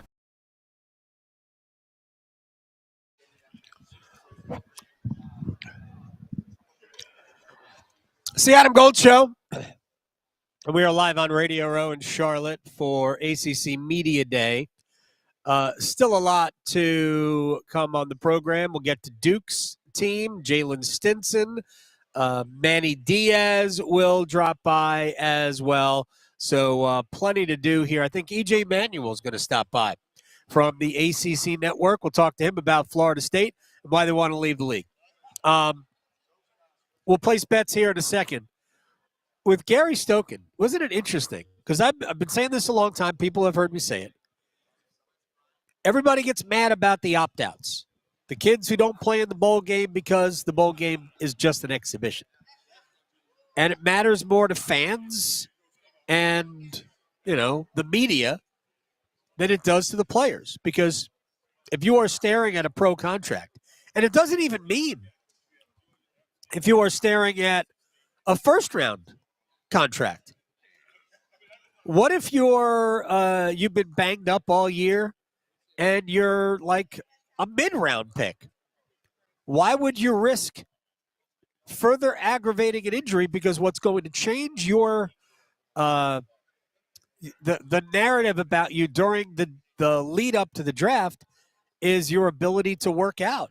So why would you want to put yourself further behind by having all sorts of physical issues before you get to a combine or individual workouts for teams? So you're going to have just because we have a playoff doesn't mean we're not going to have opt-outs, and I'll promise you that we will have players opting out of playing in playoff games.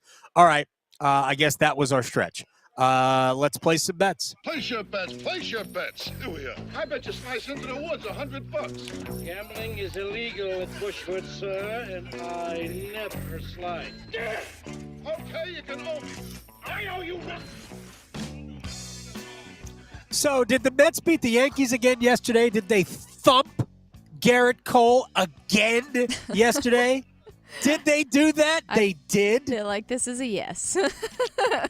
They did, absolutely. I know you're excited. Oh, my gosh. I feel so bad for Yankees fans. No, I don't. All right, you go first. I can hear it. Well, my Cubs keep stinking, so why not? Let's look at the White Sox and the Rangers. The Rangers are obviously favored, so give me them because I want the White Sox to also stink and it be under 8.5. That's plus 160. Under 8.5 plus 160. All right, we're going to go to the Mets are home to the Braves. Best team in baseball since the beginning of June are the New York Mets. They are slight underdogs at home. I think it's plus 105. We'll take it and pair it with a J.D. Martinez anytime home run at plus 480. Ooh. Now going to the West Coast. So San Francisco Giants are going to be in L.A. taking on the Dodgers and Ohtani. So give me the Dodgers to win, and it'd be over 8 at 8, not 8.5. That's plus 200. All right, the Mets starting pitcher today will be Luis Severino. His the over-under on outs is 17.5. Like, even if the Mets win, and the Mets will win, I don't think he gets that many outs, so we'll go under 17.5 outs for Luis Severino. So there we go. Big money. Raleigh to Boone, Charlotte to Chapel Hill. Your Carolina is covered. Adam Gold on the North Carolina Sports Network. Adam Gold here from my friend Gordon Miller, Miller Lending, Kildare Farm Road in Cary. Gordon likes to predict things, and that's why at times we have taken to calling him the Hank. You remember the Hank, right? Always making picks, always doing that. Well, Gordon predicts mortgage rates. And a long time ago, Gordon said, everybody's panicking, rates going up, it's never going to be low again. And he said, we'll be down about at least a point, maybe more, during the election season. Follow Gordon Miller for all of your mortgage needs. Miller Lending, home of the original no closing cost mortgage, where Gordon has told you it has already proven true since the rates have dropped about a half point in the last several weeks. Fed's going to drop interest rates again. That will impact the mortgage rates eventually. Miller Lending, home of the original no closing cost mortgage. Take advantage of lower rates, having the freedom to refinance free of charge without those pesky closing costs getting in the way. Miller Lending, an equal housing lender, NMLS ID 250-2146. The college football season is here, and 99.9 The Fan will be live from Charlotte for ACC Football Kickoff. Touchdown, Carolina!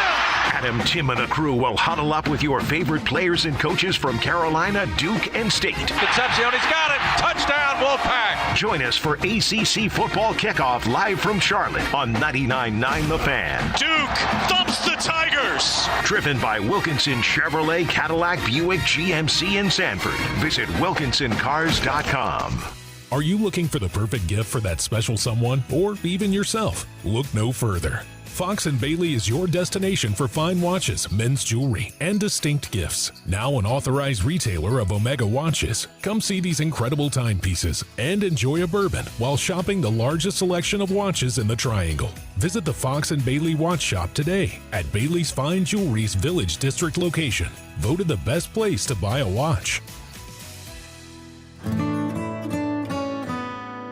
It's the first day of the first grade, and she found a new best friend.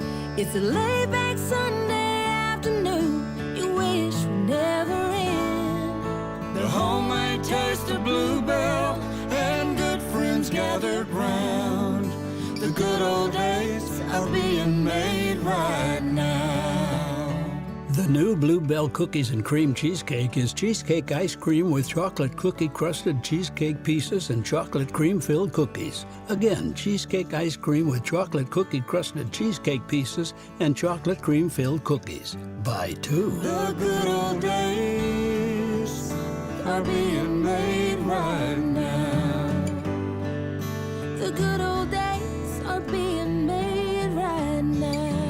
Look for Bluebell ice cream available at Publix, where shopping is a pleasure. Donnelly here for Zero Res. Get 3 rooms Zero Resified. That's carpets cleaned as they could possibly be, starting at just $109, and get a free hallway done on top of that. Just call now at ZeroResRaleigh.com or 919-995-0000. Picture this, the perfect summer barbecue. No stress, no responsibilities, just all your friends, burgers sizzling, hot dogs cooking, Pepsi Zero Sugar fizzing, and a backyard of very, very happy people.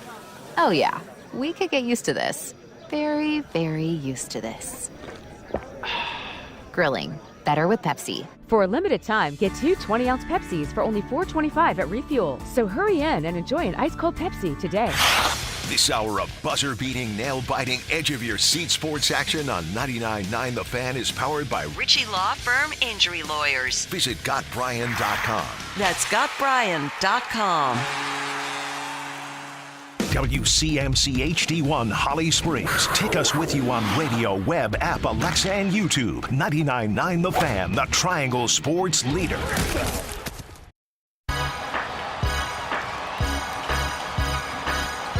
You're listening to The Adam Gold Show on the North Carolina Sports Network.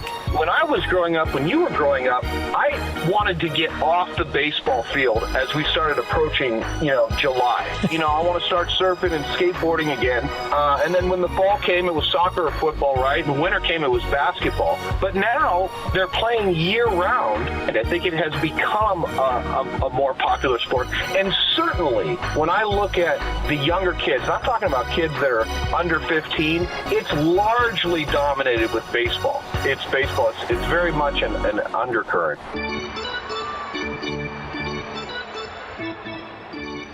Here we go. We're at ACC Football Kickoff, and right there is the head coach at Duke, Manny Diaz. Thank you very much for doing this. Second go-around for you in the league. So I talked to West Durham about this, and I was kind of bummed that he already asked you this question, but I'm going to ask it anyway. How are you different now? Then I can't believe it's only 5 years ago when you became the head coach at Miami. Like, time flies. It almost felt like it was longer ago. But how are you different now than you were then? In college football, it's dog years. It's not 5 years, right? Especially the way our game has changed. I'm different. The game is different.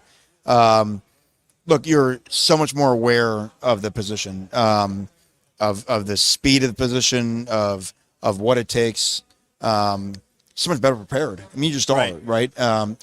I can look back at my growth from year 1 to year 2 at Miami. Year 2 at Miami, we won 7 games in the ACC. Year 3 in Miami, we were 5-3 after starting off 0-2 when our starting quarterback got hurt. So you feel like there were some things that you were doing right. But then you also have a 2-year pause and say, okay, but let's be critical. What are the things that we can get better at? One thing to that point is, look, this league, this will be my 16th year in the ACC. Yeah. This league just has close games. The games are going to be tight. The 3 losses my last year in Miami all came down to the last play of the game. So, okay, you can sit there and say that's bad luck. Or you can say, okay, how do we find another play? How do we get to a situation where maybe we can prepare our team better to be in those type of situations, and you pull those games out? Yeah, there was also a machine that you were kind of caught up in at Miami. For people who don't know, your dad was the mayor. There was like favorite son coming home. And there were, Miami in and of itself has a level of expectations and external pressures that create so many more, not problem, but challenges, especially for a first time. The key in any job, that's all fair. The key for any job, though, and the lesson learned is expectations are fine as long as support matches expectations, right? And when I say support, I really mean administrative support. Right. And that's what really attracted me to Duke, is that Duke right now is raising the level of expectation for their football program. They really believe that we should be excellent in football. But by doing that, they're also raising the support in a way that they never really have before. And so I feel it's part of the reason why I had a chance to be selective if I took another head coaching job. And it's part of what really attracted me to Duke is that I felt like those two levers were in line with each other. The expectations and the support were both trending in the right direction and both right on the same plane. You've been at a lot of factories. I mean, you've been at Texas, and you just most recently Penn State. You talk about the level of expectations. David Cutcliffe created something. I always called it a startup back when David Cutcliffe created it. Yeah. And this is now, gosh, it's almost 17 years ago. It's crazy, yeah. Right? And he had a long run. It ran its course and maybe hung on too long. What Coach Elko did in a couple of years was just, I mean, awesome. They were such a good football team last year. So speak to, not the legacy, but the groundwork, the foundation that they laid, and how you can take it another step. Well, so much of that foundation was laid in the weight room. Right. And that's where David Feely, look, I know one thing that I've learned about Duke is that the kids in our program is based off of hard work. Now, every coach is going to say that, but what makes Duke uniquely different is that our kids can't get into Duke. You can't get into Duke academically unless you were raised a certain way. It just is what it is. True. Other schools want their guys to work hard, but their talent got them recruited. Okay. At Duke, you have to do something more than that. So they have to believe in the work. They want to believe in the work more so than they believe in their own talent because they know that that's what got them into school. You can't look at the last 4 years of Duke and not understand the impact that COVID had. COVID stripped all of that away by taking away the weight room, taking away that group work ethic and whatever. David Feely coming in with Coach Elko brought it back. And so I don't think I would have taken the job had David Feely not stayed. I feel that strongly about him, not just because of who he is, but as a year one head coach, I don't have to spend 6 months trying to teach everybody how I want to do it. Right. The irony is they already know because I'm so aligned with Dave that it let me sleep at night early on because I already knew that the team was being taken care of the way I wanted them to be. And the players were able to sleep easier because they already knew my expectations were aligned with what they already expected with Coach Feely. Manny Diaz, Duke head coach, is joining us here in the Adam Gold Show. You and I spoke right after you got the job, and I may have asked you this question. I probably did because I think it's important. That game against Clemson, the opener last year, it was the only game on TV that day. I'm sure you, and I do believe you watched it. Yep. What did you see then that impressed you? Because to me, they looked like the better team, and they were playing the Clemson Tigers. It's just that what I remember telling somebody that night, if you watched it in black and white, you didn't see the logos. If one team was wearing, all one color, whatever, and you didn't see the Tiger paw or you didn't see the Duke emblem on the helmet, you would have a hard time being convinced who was who. Duke just looked better than Clemson that night. Certainly there were some unique things that happened in the game, red zone turnovers, but that's ball. That's just things that happen, right? And I think that, and then the last thing I think what stood out was just the energy of the crowd. That Wallace Wade can be a real live home field advantage. Yeah, I mean that's something that I know. Just to go back to David Cutcliffe, he fought that to constantly cultivate it, and it is good. I mean, it's one of the challenges at Duke. Let me ask you quickly about players. Malik Murphy is a unique talent, and he comes in brand new quarterback. Riley Leonard was also a unique talent. What is Malik Murphy about? You can't hide him, right? You see his physical stature walking around here at media days, but it's his arm talent. Right. He can really make all the throws. He can put it with touch. He can rip it. He can throw it down the field, and that I think that's a big thing. Football games are won and lost off of explosive plays and turnovers, and our ability to be explosive by pushing the ball down the field. Yeah. Especially with our very experienced wideout crew, is something that really is an important part of our offense. All right, one more thing, and I will talk to you about Jordan Moore another time because I know you have to go. Cleats at practice. I know everybody's asking you about this today, but it's like the guys at golf tournaments that were in the crowd wearing golf shoes like they're going to ask you to play. I've worn cleats at practice since 2006 as the defense coordinator at Middle Tennessee. And the reason why is because, look, as a defense coordinator, sometimes you got to chase your guys around the practice field, and you don't want to change direction and slip. And so, yeah, to me, that's it's so natural to me now. I don't even think twice about it. So, do you have a helmet? You should put a helmet on. No. That's all. Those days are over. I just run around the cleats. Manny Diaz, head coach at Duke. Thank you very much. Best Adam, of luck. thank you very soon. much. Okay. He should put a helmet on, and they have those big shells now that you can wear that as well. I was reading about we have a lot of other things to do. EJ Manuel of the ACC Network is going to join us in a minute. I was just reading some things from Dallas where CD Lamb is looking to be the highest paid non-quarterback in the NFL right now. I think the highest paid non-quarterback is Justin Jefferson at $35 million annually. CD Lamb wants to go above and beyond that. That's fine. I don't care. I'm not wrapped up in he's not this good. Look, you're worth what the team will pay you. But Jerry Jones has CD Lamb and Dak Prescott to deal with, those contracts. San Francisco's got Brandon Ayuk and Trent Williams now, the tackle, holding out. They got to get they certainly have to get Trent Williams in. We remember last year, the 49ers had that 3-game losing streak in the middle of the season. It was all when Trent Williams was not there. They could have won a couple of those games, but the fact that they lost without Trent Williams shows you just how valuable he is. And it's not like Trent Williams is super young. He's well into his career, but is still maybe the best left tackle in the game. And I think on that ESPN list of top 10 at every position that I've referenced a few times, I think he's first among tackles. So two of the bigger teams with major contract issues. And then you got the Panthers, and everybody's there, and everybody's happy, and the expectations are, modest. We'll just say modest for the expectations. All right. Expectations at Florida State are high, but we'll start with a year ago with EJ Manuel of the ACC Network next. Going beyond the box scores. Adam Gold on the North Carolina Sports Network. Win Your Weight in Meat is back on 99.9 The Fan. Text PORK, P-O-R-K, to 919-860-5326 and enter for your chance to be one of our finalists. Through August 2nd, we'll pick 10 people to come on air during the drive with me, Tim Donnelly, and share their weight. On August 5th, we will randomly select one lucky winner, and they will score their weight in meat. Served up by the North Carolina Pork Council and their dedicated team of farmers that put bacon and barbecue on your plate.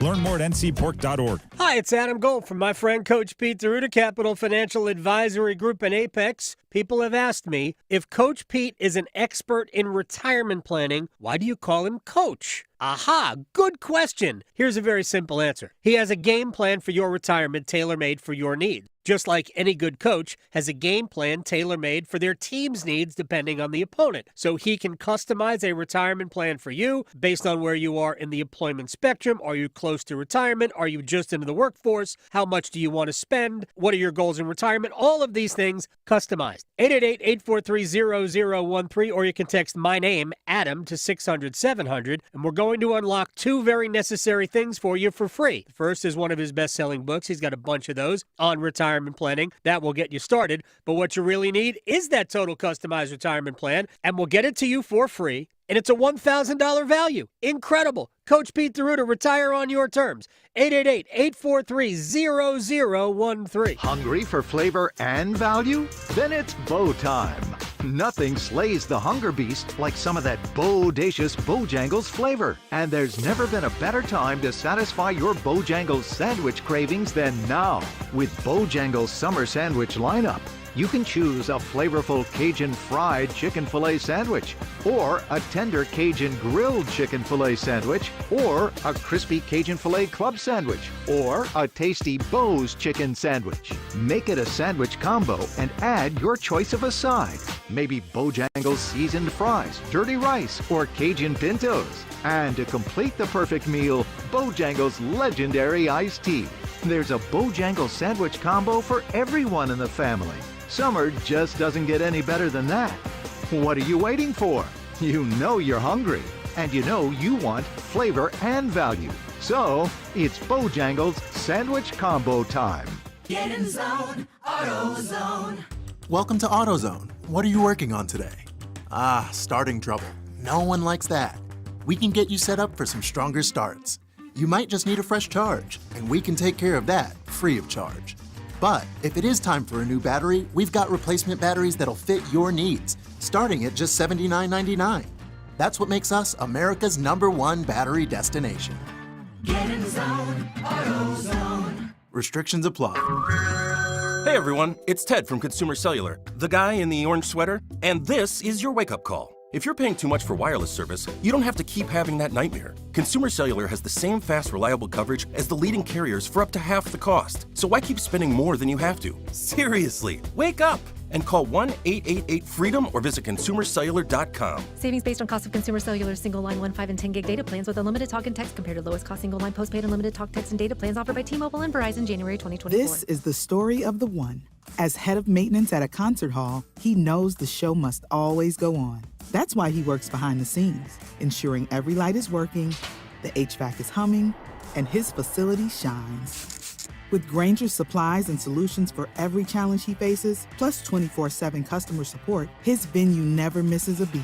Call quickgrainger.com or just stop by. Grainger, for the ones who get it done. This is Adam Gold.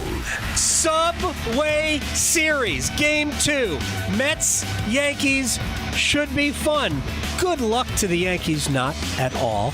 The Mets are underdogs at home, plus 110.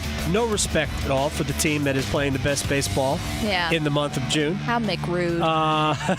The Adam Gold Show.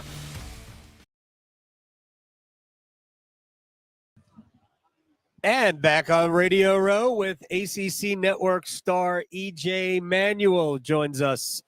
Former Florida State quarterback, how ticked off were you last year? I'm going to dig into this. Yeah, let's talk about it. I felt bad for the players, truly. I felt bad for the players. I felt bad for Coach Norvell. I've never seen a team be undefeated and not get a chance to compete for a championship. And I'm talking about from Little League. I'm talking about from Pop Warner. I'm talking about from PE class. Right? Like I'm talking about from pickup basketball. If you keep winning, you stay on the court.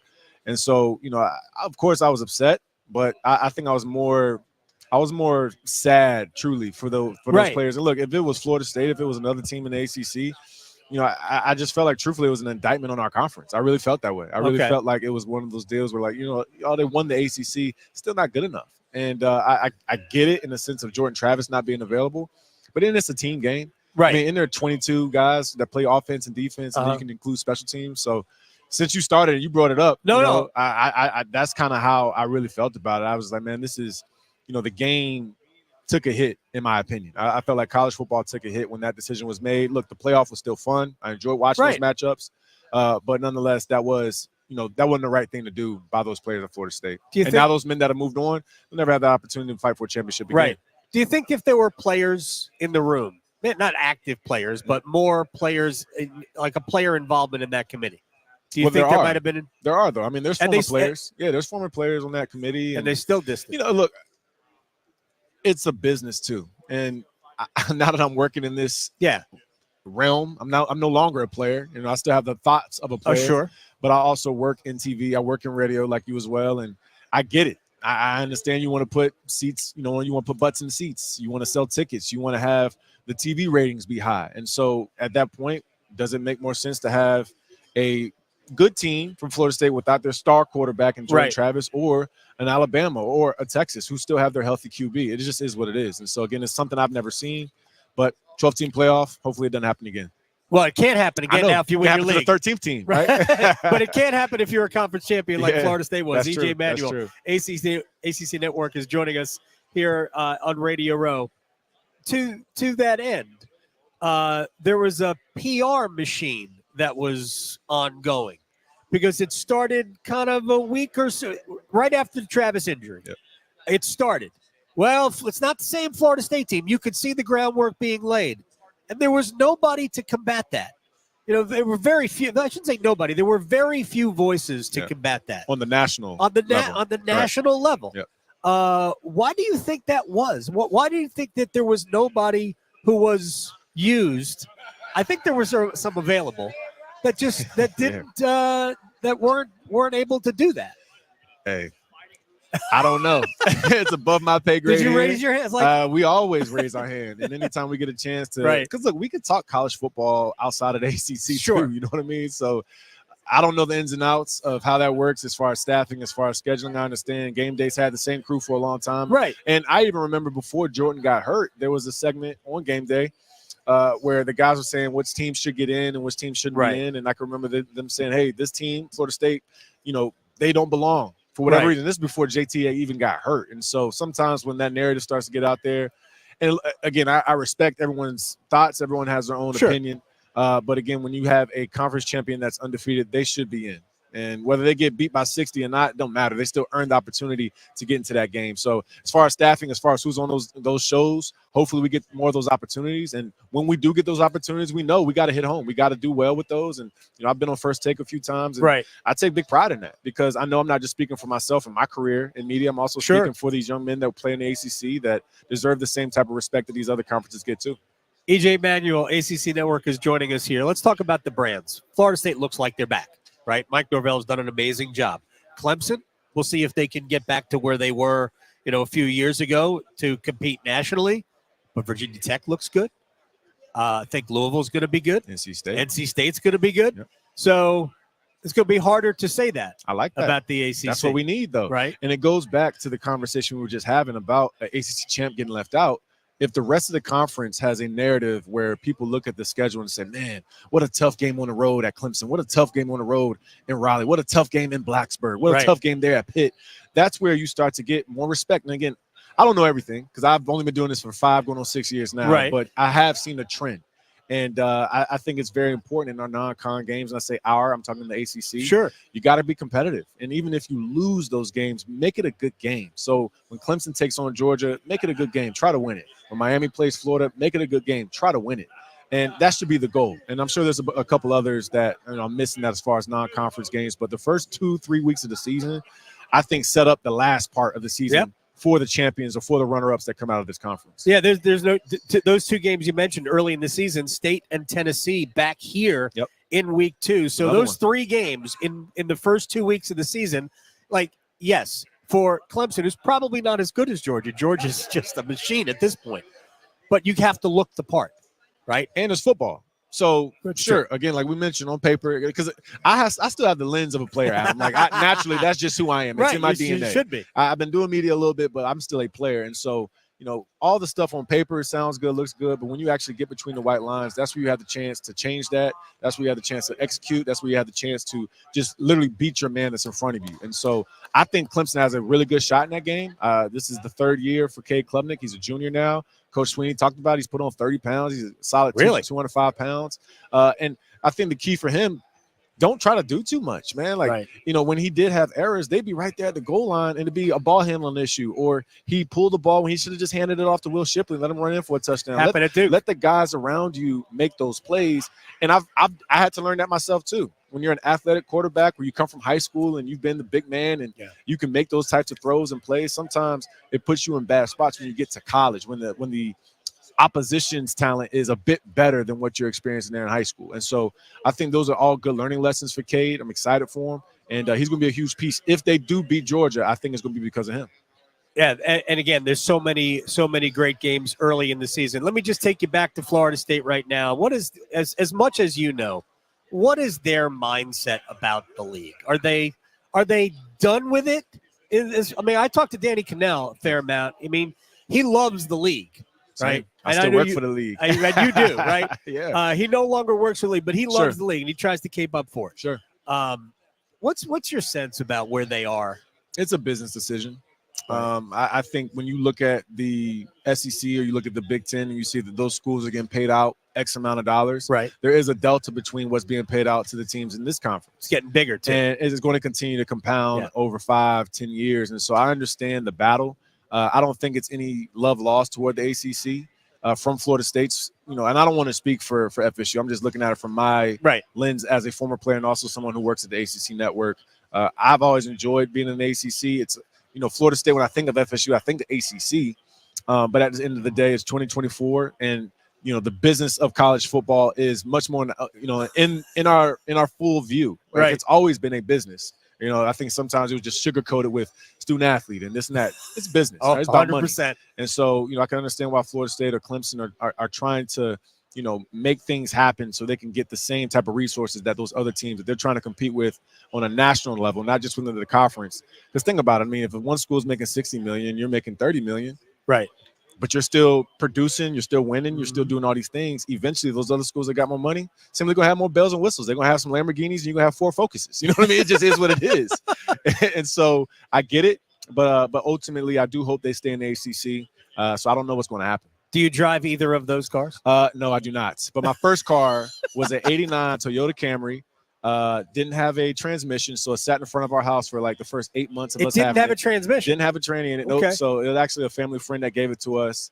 Literally, I made it nice though. I still watched it every single weekend. The only, the funny thing is, it only went in reverse, Adam. It only went in reverse. So I can remember being in our cul-de-sac, in high school, going in reverse. Then I come out the cul-de-sac a little bit, nice. And loop it back around, and sometimes put it in neutral and kind of like kick it a little bit. But yeah, as far as the cars, I am a car guy too, so that's probably why I mentioned the lamps and stuff. That's fantastic. Yeah. EJ Manuel, thank you so much for sitting down. Appreciate Anytime. it. Yes, sir. Thank you.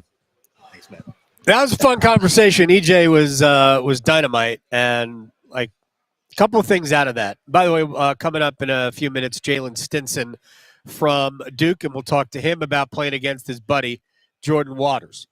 Was it an indictment of the ACC? Florida State, because there's a lot of way to look at it. My initial reaction last year was that it was not an indictment of the ACC. It was simply an indictment of, it was a way to get Alabama in. That was the way it was. That is really what it was. If you go back and you think about it, there were two undefeated teams. Well, three. One didn't make it. And they went in. And then we had teams with one loss. And it would have been very easy. Texas won the Big 12 and beat Alabama. Alabama lost during the season, but ultimately won the SEC. Florida State was unbeaten. Florida State should have gone, and then we should have decided between Texas and Alabama. That's the way it should have gone. But because we can't leave Alabama out, we had to figure out a way to shoehorn the Crimson Tide in, and boom. And it has nothing to do with whether or not Alabama was good enough. Of course they were good enough. Not Mike Slive, RIP. Greg Sankey said it at SEC Media Day. He said, hey, Georgia was one of the best 4 teams in the country. I don't disagree with that. They probably were one of the 4 best teams in the country. But why weren't they there? Because they lost. And this is the way we decide things, at least in the 14 playoff of college football, is that when you lose, you cede control of your fate.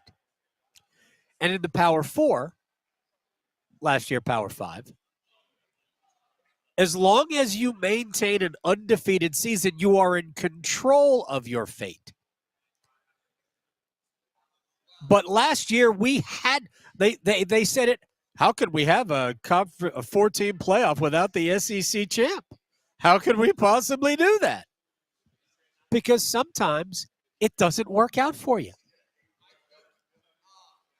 But because the machine of college football wouldn't allow a 14 playoff to be played without some school from the SEC, they had to shoehorn one in, and they chose their conference champ.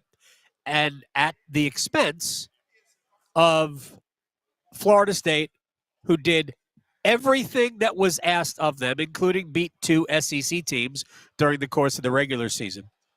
And then, without their starting quarterback, actually, without their first 2 quarterbacks, won the ACC championship with a great defensive effort.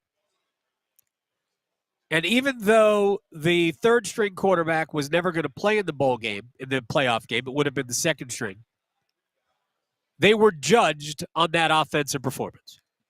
It was a complete joke. But here's where I think EJ Manuel ultimately was right, and way back when I was wrong when I said it wasn't an indictment of the ACC. Because all of that, they're not the same team, not the same team. All right, if they're not the same team, why did you rank them 5th ahead of Georgia? Explain that. So in the grand scheme of things, it was an indictment of the ACC. They were always going to put Alabama ahead of Florida State. And putting them fifth was supposed to be it's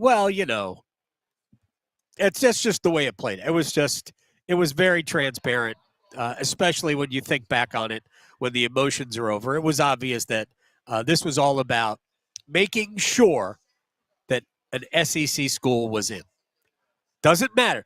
The 4-team format was always most deserving teams until most deserving didn't include one of the favorite son. And this is why I think so many people were up in arms about it, because I think we could all see through it.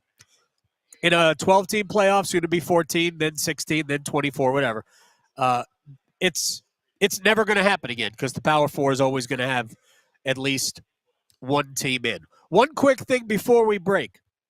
And I want to thank my man Caniac from Caniac Sessions, who translated a Martin Necas article from Czech into English.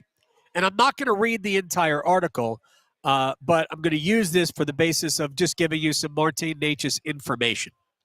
So he was playing at a golf tournament, and he went through the process, and this gives you an idea of where his head is at. So he says, "I'm going in. It looks like we're going to head for arbitration, and we will let the arbitrator determine the salary. But ultimately, he's cool with whatever the outcome is. He knows that the arbitrator has probably come up with a salary in between what the team is offering, in between what Necas is asking for, and he goes, that's fair. That I get a little bit less than I want. They have to pay a little bit more than they want. That's fair, and we'll just sign the contract and move on." He makes some jokes about the whole process where, we'll find out how bad they think I am as a player.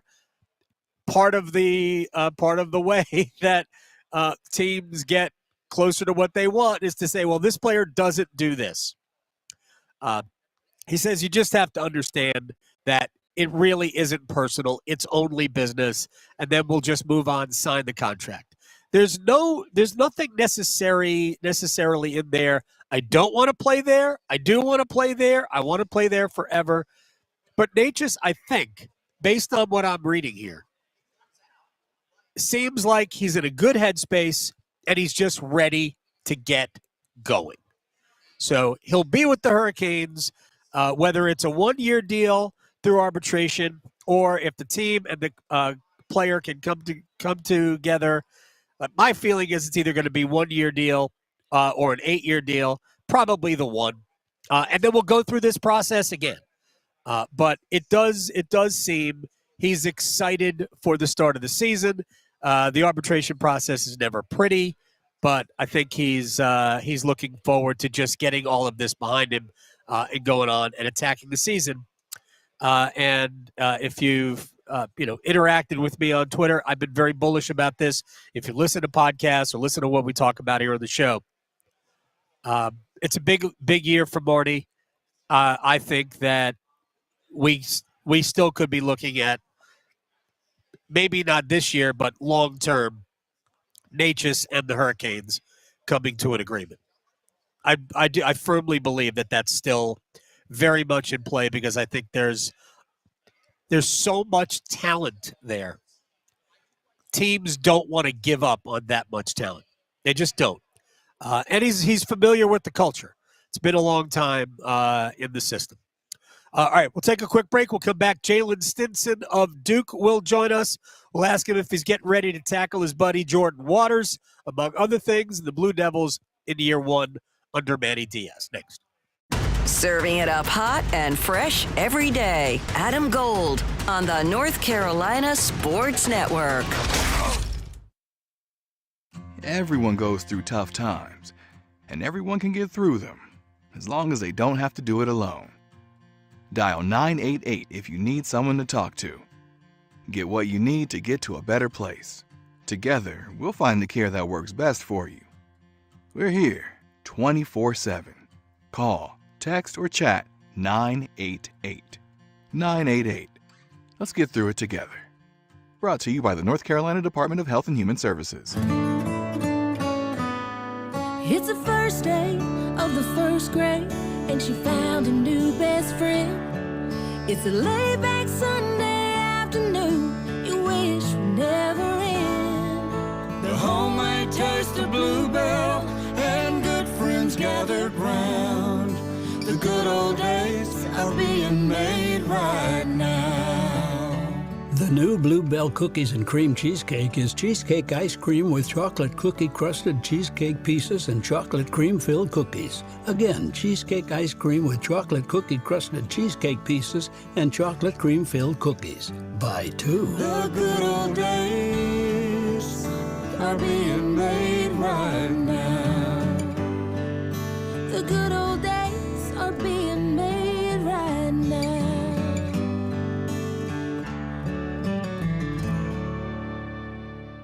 Turning 65 soon? Navigating Medicare can be overwhelming and confusing, but you're not alone. The NC Department of Insurance SHIP program can help. SHIP counselors can help you understand Medicare benefits to make your best choices. Visit ncship.com or call toll-free at 855-408-1212. SHIP provides free, unbiased help in all 100 counties. Project supported by grants from the Administration for Community Living. Contents do not necessarily represent official views of, nor an endorsement by ACL, HHS, or the U.S. government.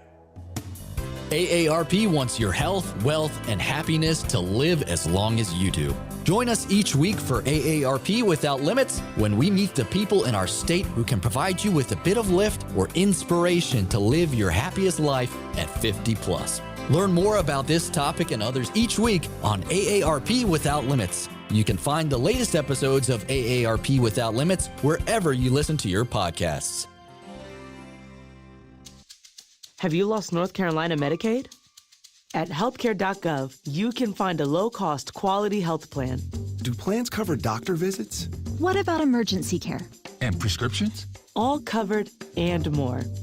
Plus, with the new law, 4 out of 5 customers can find a plan for $10 or less per month with financial help.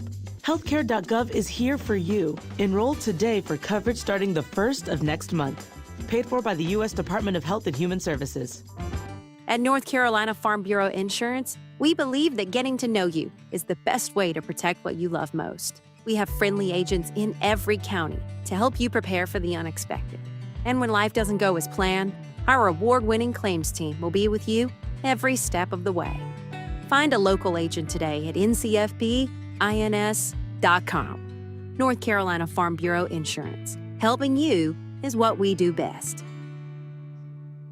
NC Medicaid is healthcare coverage for more North Carolinians. Just go to medicaid.nc.gov and fill out the needed information. Or call our Medicaid Contact Center. You can put pen to paper and fill out an application. And email, mail, or drop it off at your local Department of Social Services. And you can work with a navigator like Marvell at your local library. Don't wait, you can apply at any time and get covered starting the date of your application. NC Medicaid is for more people. See if you qualify at medicaid.nc.gov. Jumpstart your retirement savings at WeSaySaveIt.org. Brought to you by AARP and the Ad Council. This is Adam Gold. Victoria, you played sports in high school, right? Oh, yeah. Basketball, and I swam. Could you imagine competing for $1 million? No. $1 million. No. I competed for plastic trophies. I was also a high school athlete, baseball player. No, and I could never even imagine it. No. The Adam Gold Show.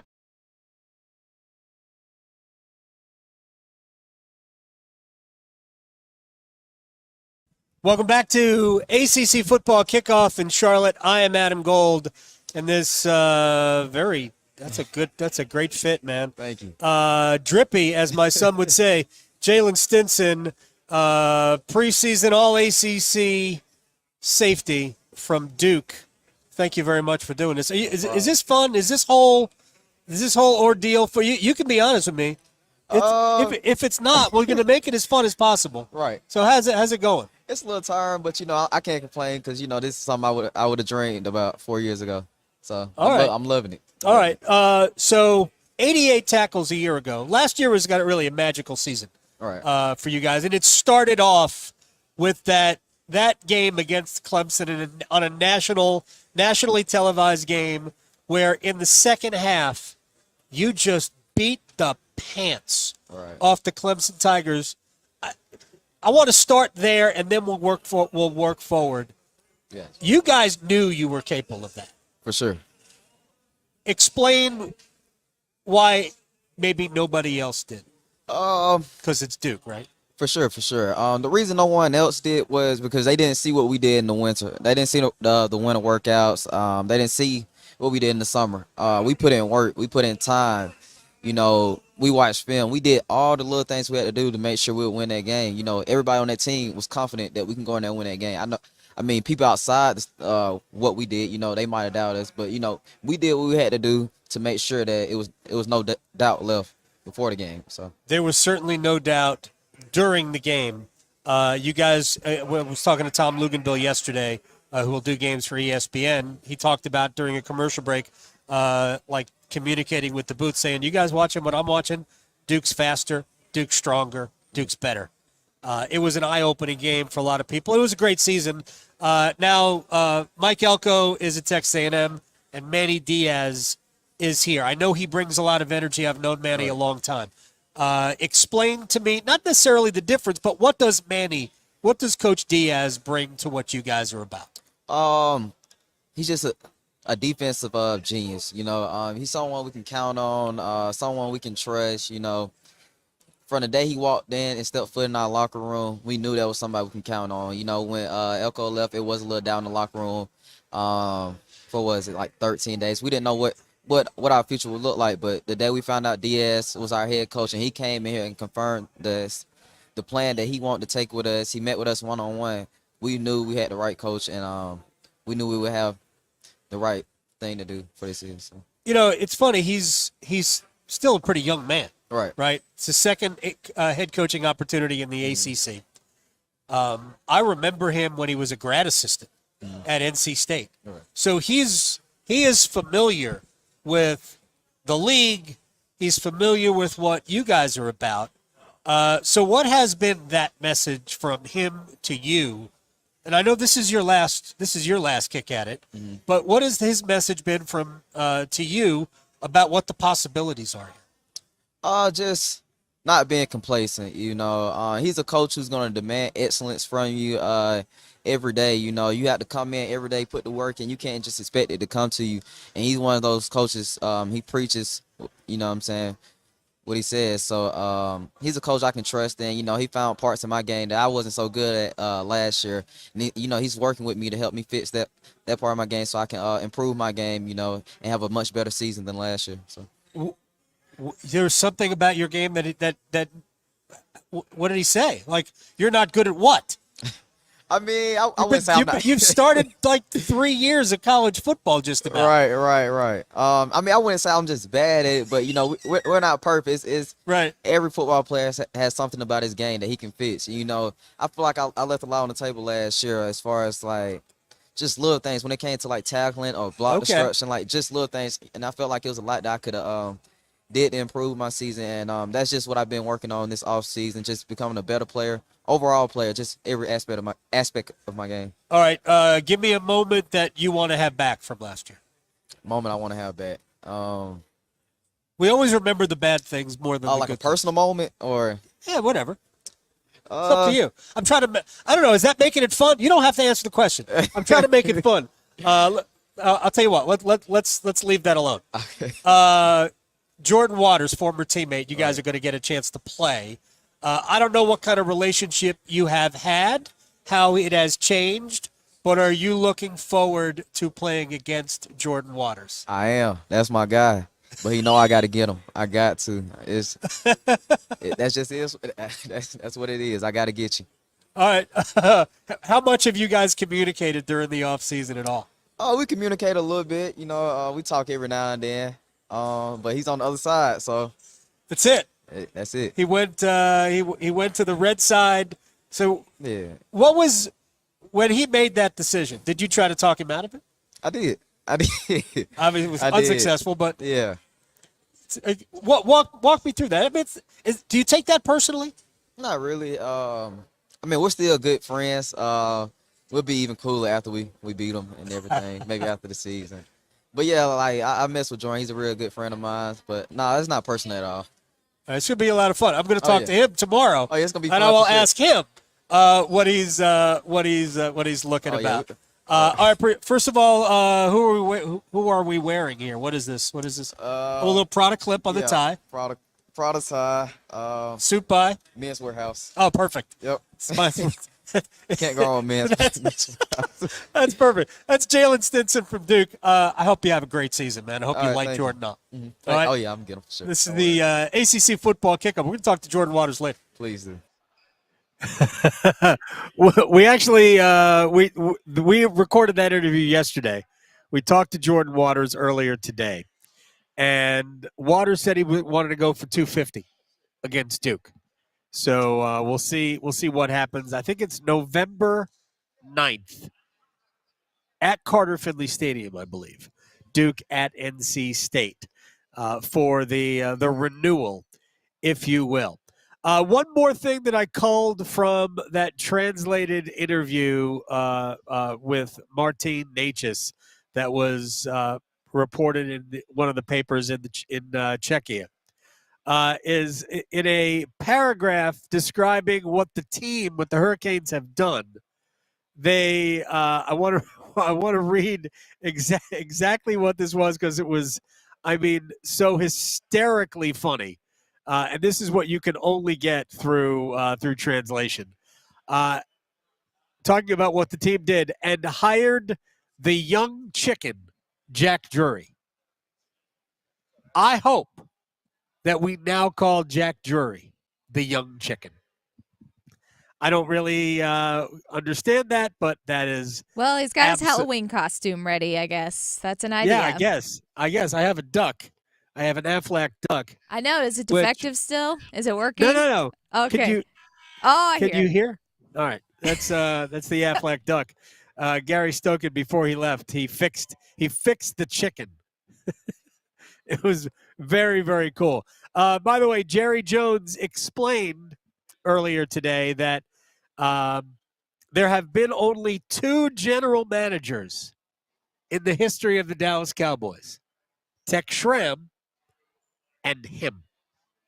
And he's not going to be fired. That the only people who are completely safe from firing are Jerry and Stephen Jones. Everybody else is under the microscope. It's good to be the king. As who was the character's name in I guess that was History of the World? It's good to be the king. Mel Brooks movie. You got to check that out. All right. Let's do a rewind.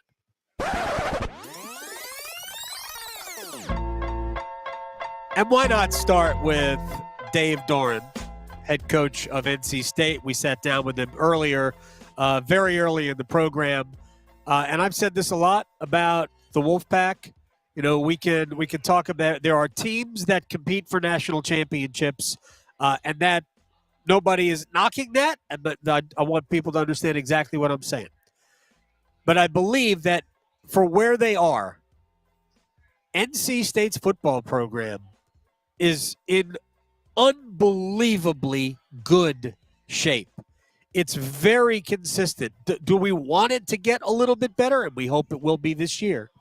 But, I mean, the standard of performance, the standard of behavior, and I'm not talking about, staying out of trouble. I'm just talking about the dedication to academics and excellence and, the culture of the program are so high. It's one of the best programs in the country, but it didn't always look that way. And I asked Dave Doeren, how'd you get here? Persistence is really what's got us here, and my willingness to grow and learn, evolve. I know I'm a better coach now than I was 12 years ago. I've had a lot of good help along the way. I've had to make tough choices and learn, what's the right ingredients at this university to have with me, and, have great leadership. Chancellor Woodson is retiring, and He's been tremendous for me. Boo Corrigan, been a great leader and partner in this thing. But more than anything, it's, believing in what you do, how you treat people, how consistent you are, what you stand for and what you won't stand for, and being strong enough to have a voice, and be good in your convictions about it. And I think for me, it's been a journey. It's been incredible, and it's really remarkable when I think about being here that long, to be honest. So very blessed. 12. This is year 12 of Dave Doeren. Only Dabo Sweeney has been in the league longer than Dave Doeren. Third on the list. This is year 11 for Dave Clawson, who showed up in 2014. Just absolutely, State's program is great. All right, so I asked kind of a follow-up to that. I asked Dave Doeren how many times he's essentially said, yeah, we've been trying to do this. This isn't working. Let's do it this way. How many times has he changed tactics over the years? Yeah, I mean, a lot. I don't know. Defensively, we went from 4 down to 3 down. Right. Offense, we were a huddling, shift trade motion offense that went to no huddle, and now we're back into huddling and not huddling. I've had a lot of different offensive schemes since I've been here, and 2 defensive schemes. And there's things within the program too. Sometimes you got to fail to figure that out. Right. We had a really tough year in 19, and so learning from that, uncovering, pulling the Band-Aids off, seeing the wounds, how do we dress these the right way? Right. And then being proud of the scars. I think failure is an opportunity to grow, and I don't look at those as failures. I look at those as great learning opportunities for me. It starts with me and the ownership, that those things that were bad were my fault. I mean, I'm the head coach. How do I fix them, and who can fix them with me? And so there's been a lot of reflection, a lot of self-talk, a lot of talk with my wife, a lot of talk with people I respect, but we've made multiple changes through time, and the right changes, in my opinion. Dave Doeren, who joined me earlier here on the Adam Gold Show from Radio Row. All right, so we are, about 4 weeks away from the start of the season? It's like that week 0, which isn't even week 0 anymore because they've just folded into week 1. Yeah. So whatever I think there are 4 games in week 0. So we're just pretending that week, it's just a long week. That's all it is. It's just an extension of the next week, which is already the long week because it's Labor Day weekend. So we'll have games all the way through Monday. So whatever games happen in that week 0 are all part of week 1. So Florida State will have 2 games in week 1. Florida State plays against Georgia Tech in Dublin, and then they end that long week by playing home to Boston College to open up the season. That'll be the Labor Day night game on ESPN. That'll be the end of a very, very long week 1. And just to get back to what we were talking about with EJ Manuel and others about these games that you've got, especially early, that shape the narrative. The Clemson-Georgia game, Miami, Florida, Tennessee, NC State. Yeah, later in the season, FSU, Notre Dame. There are a number of these games throughout the year, and especially the non-conference games come earlier. These games are important to essentially prove that you belong.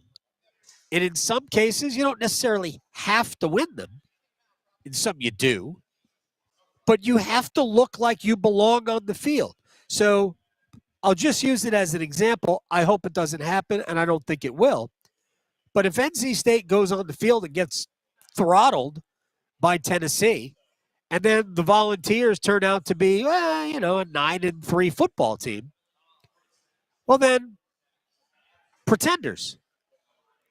So these games and how they look matters not as much as whether or not you win, Because if you win, that's the most important thing of these games.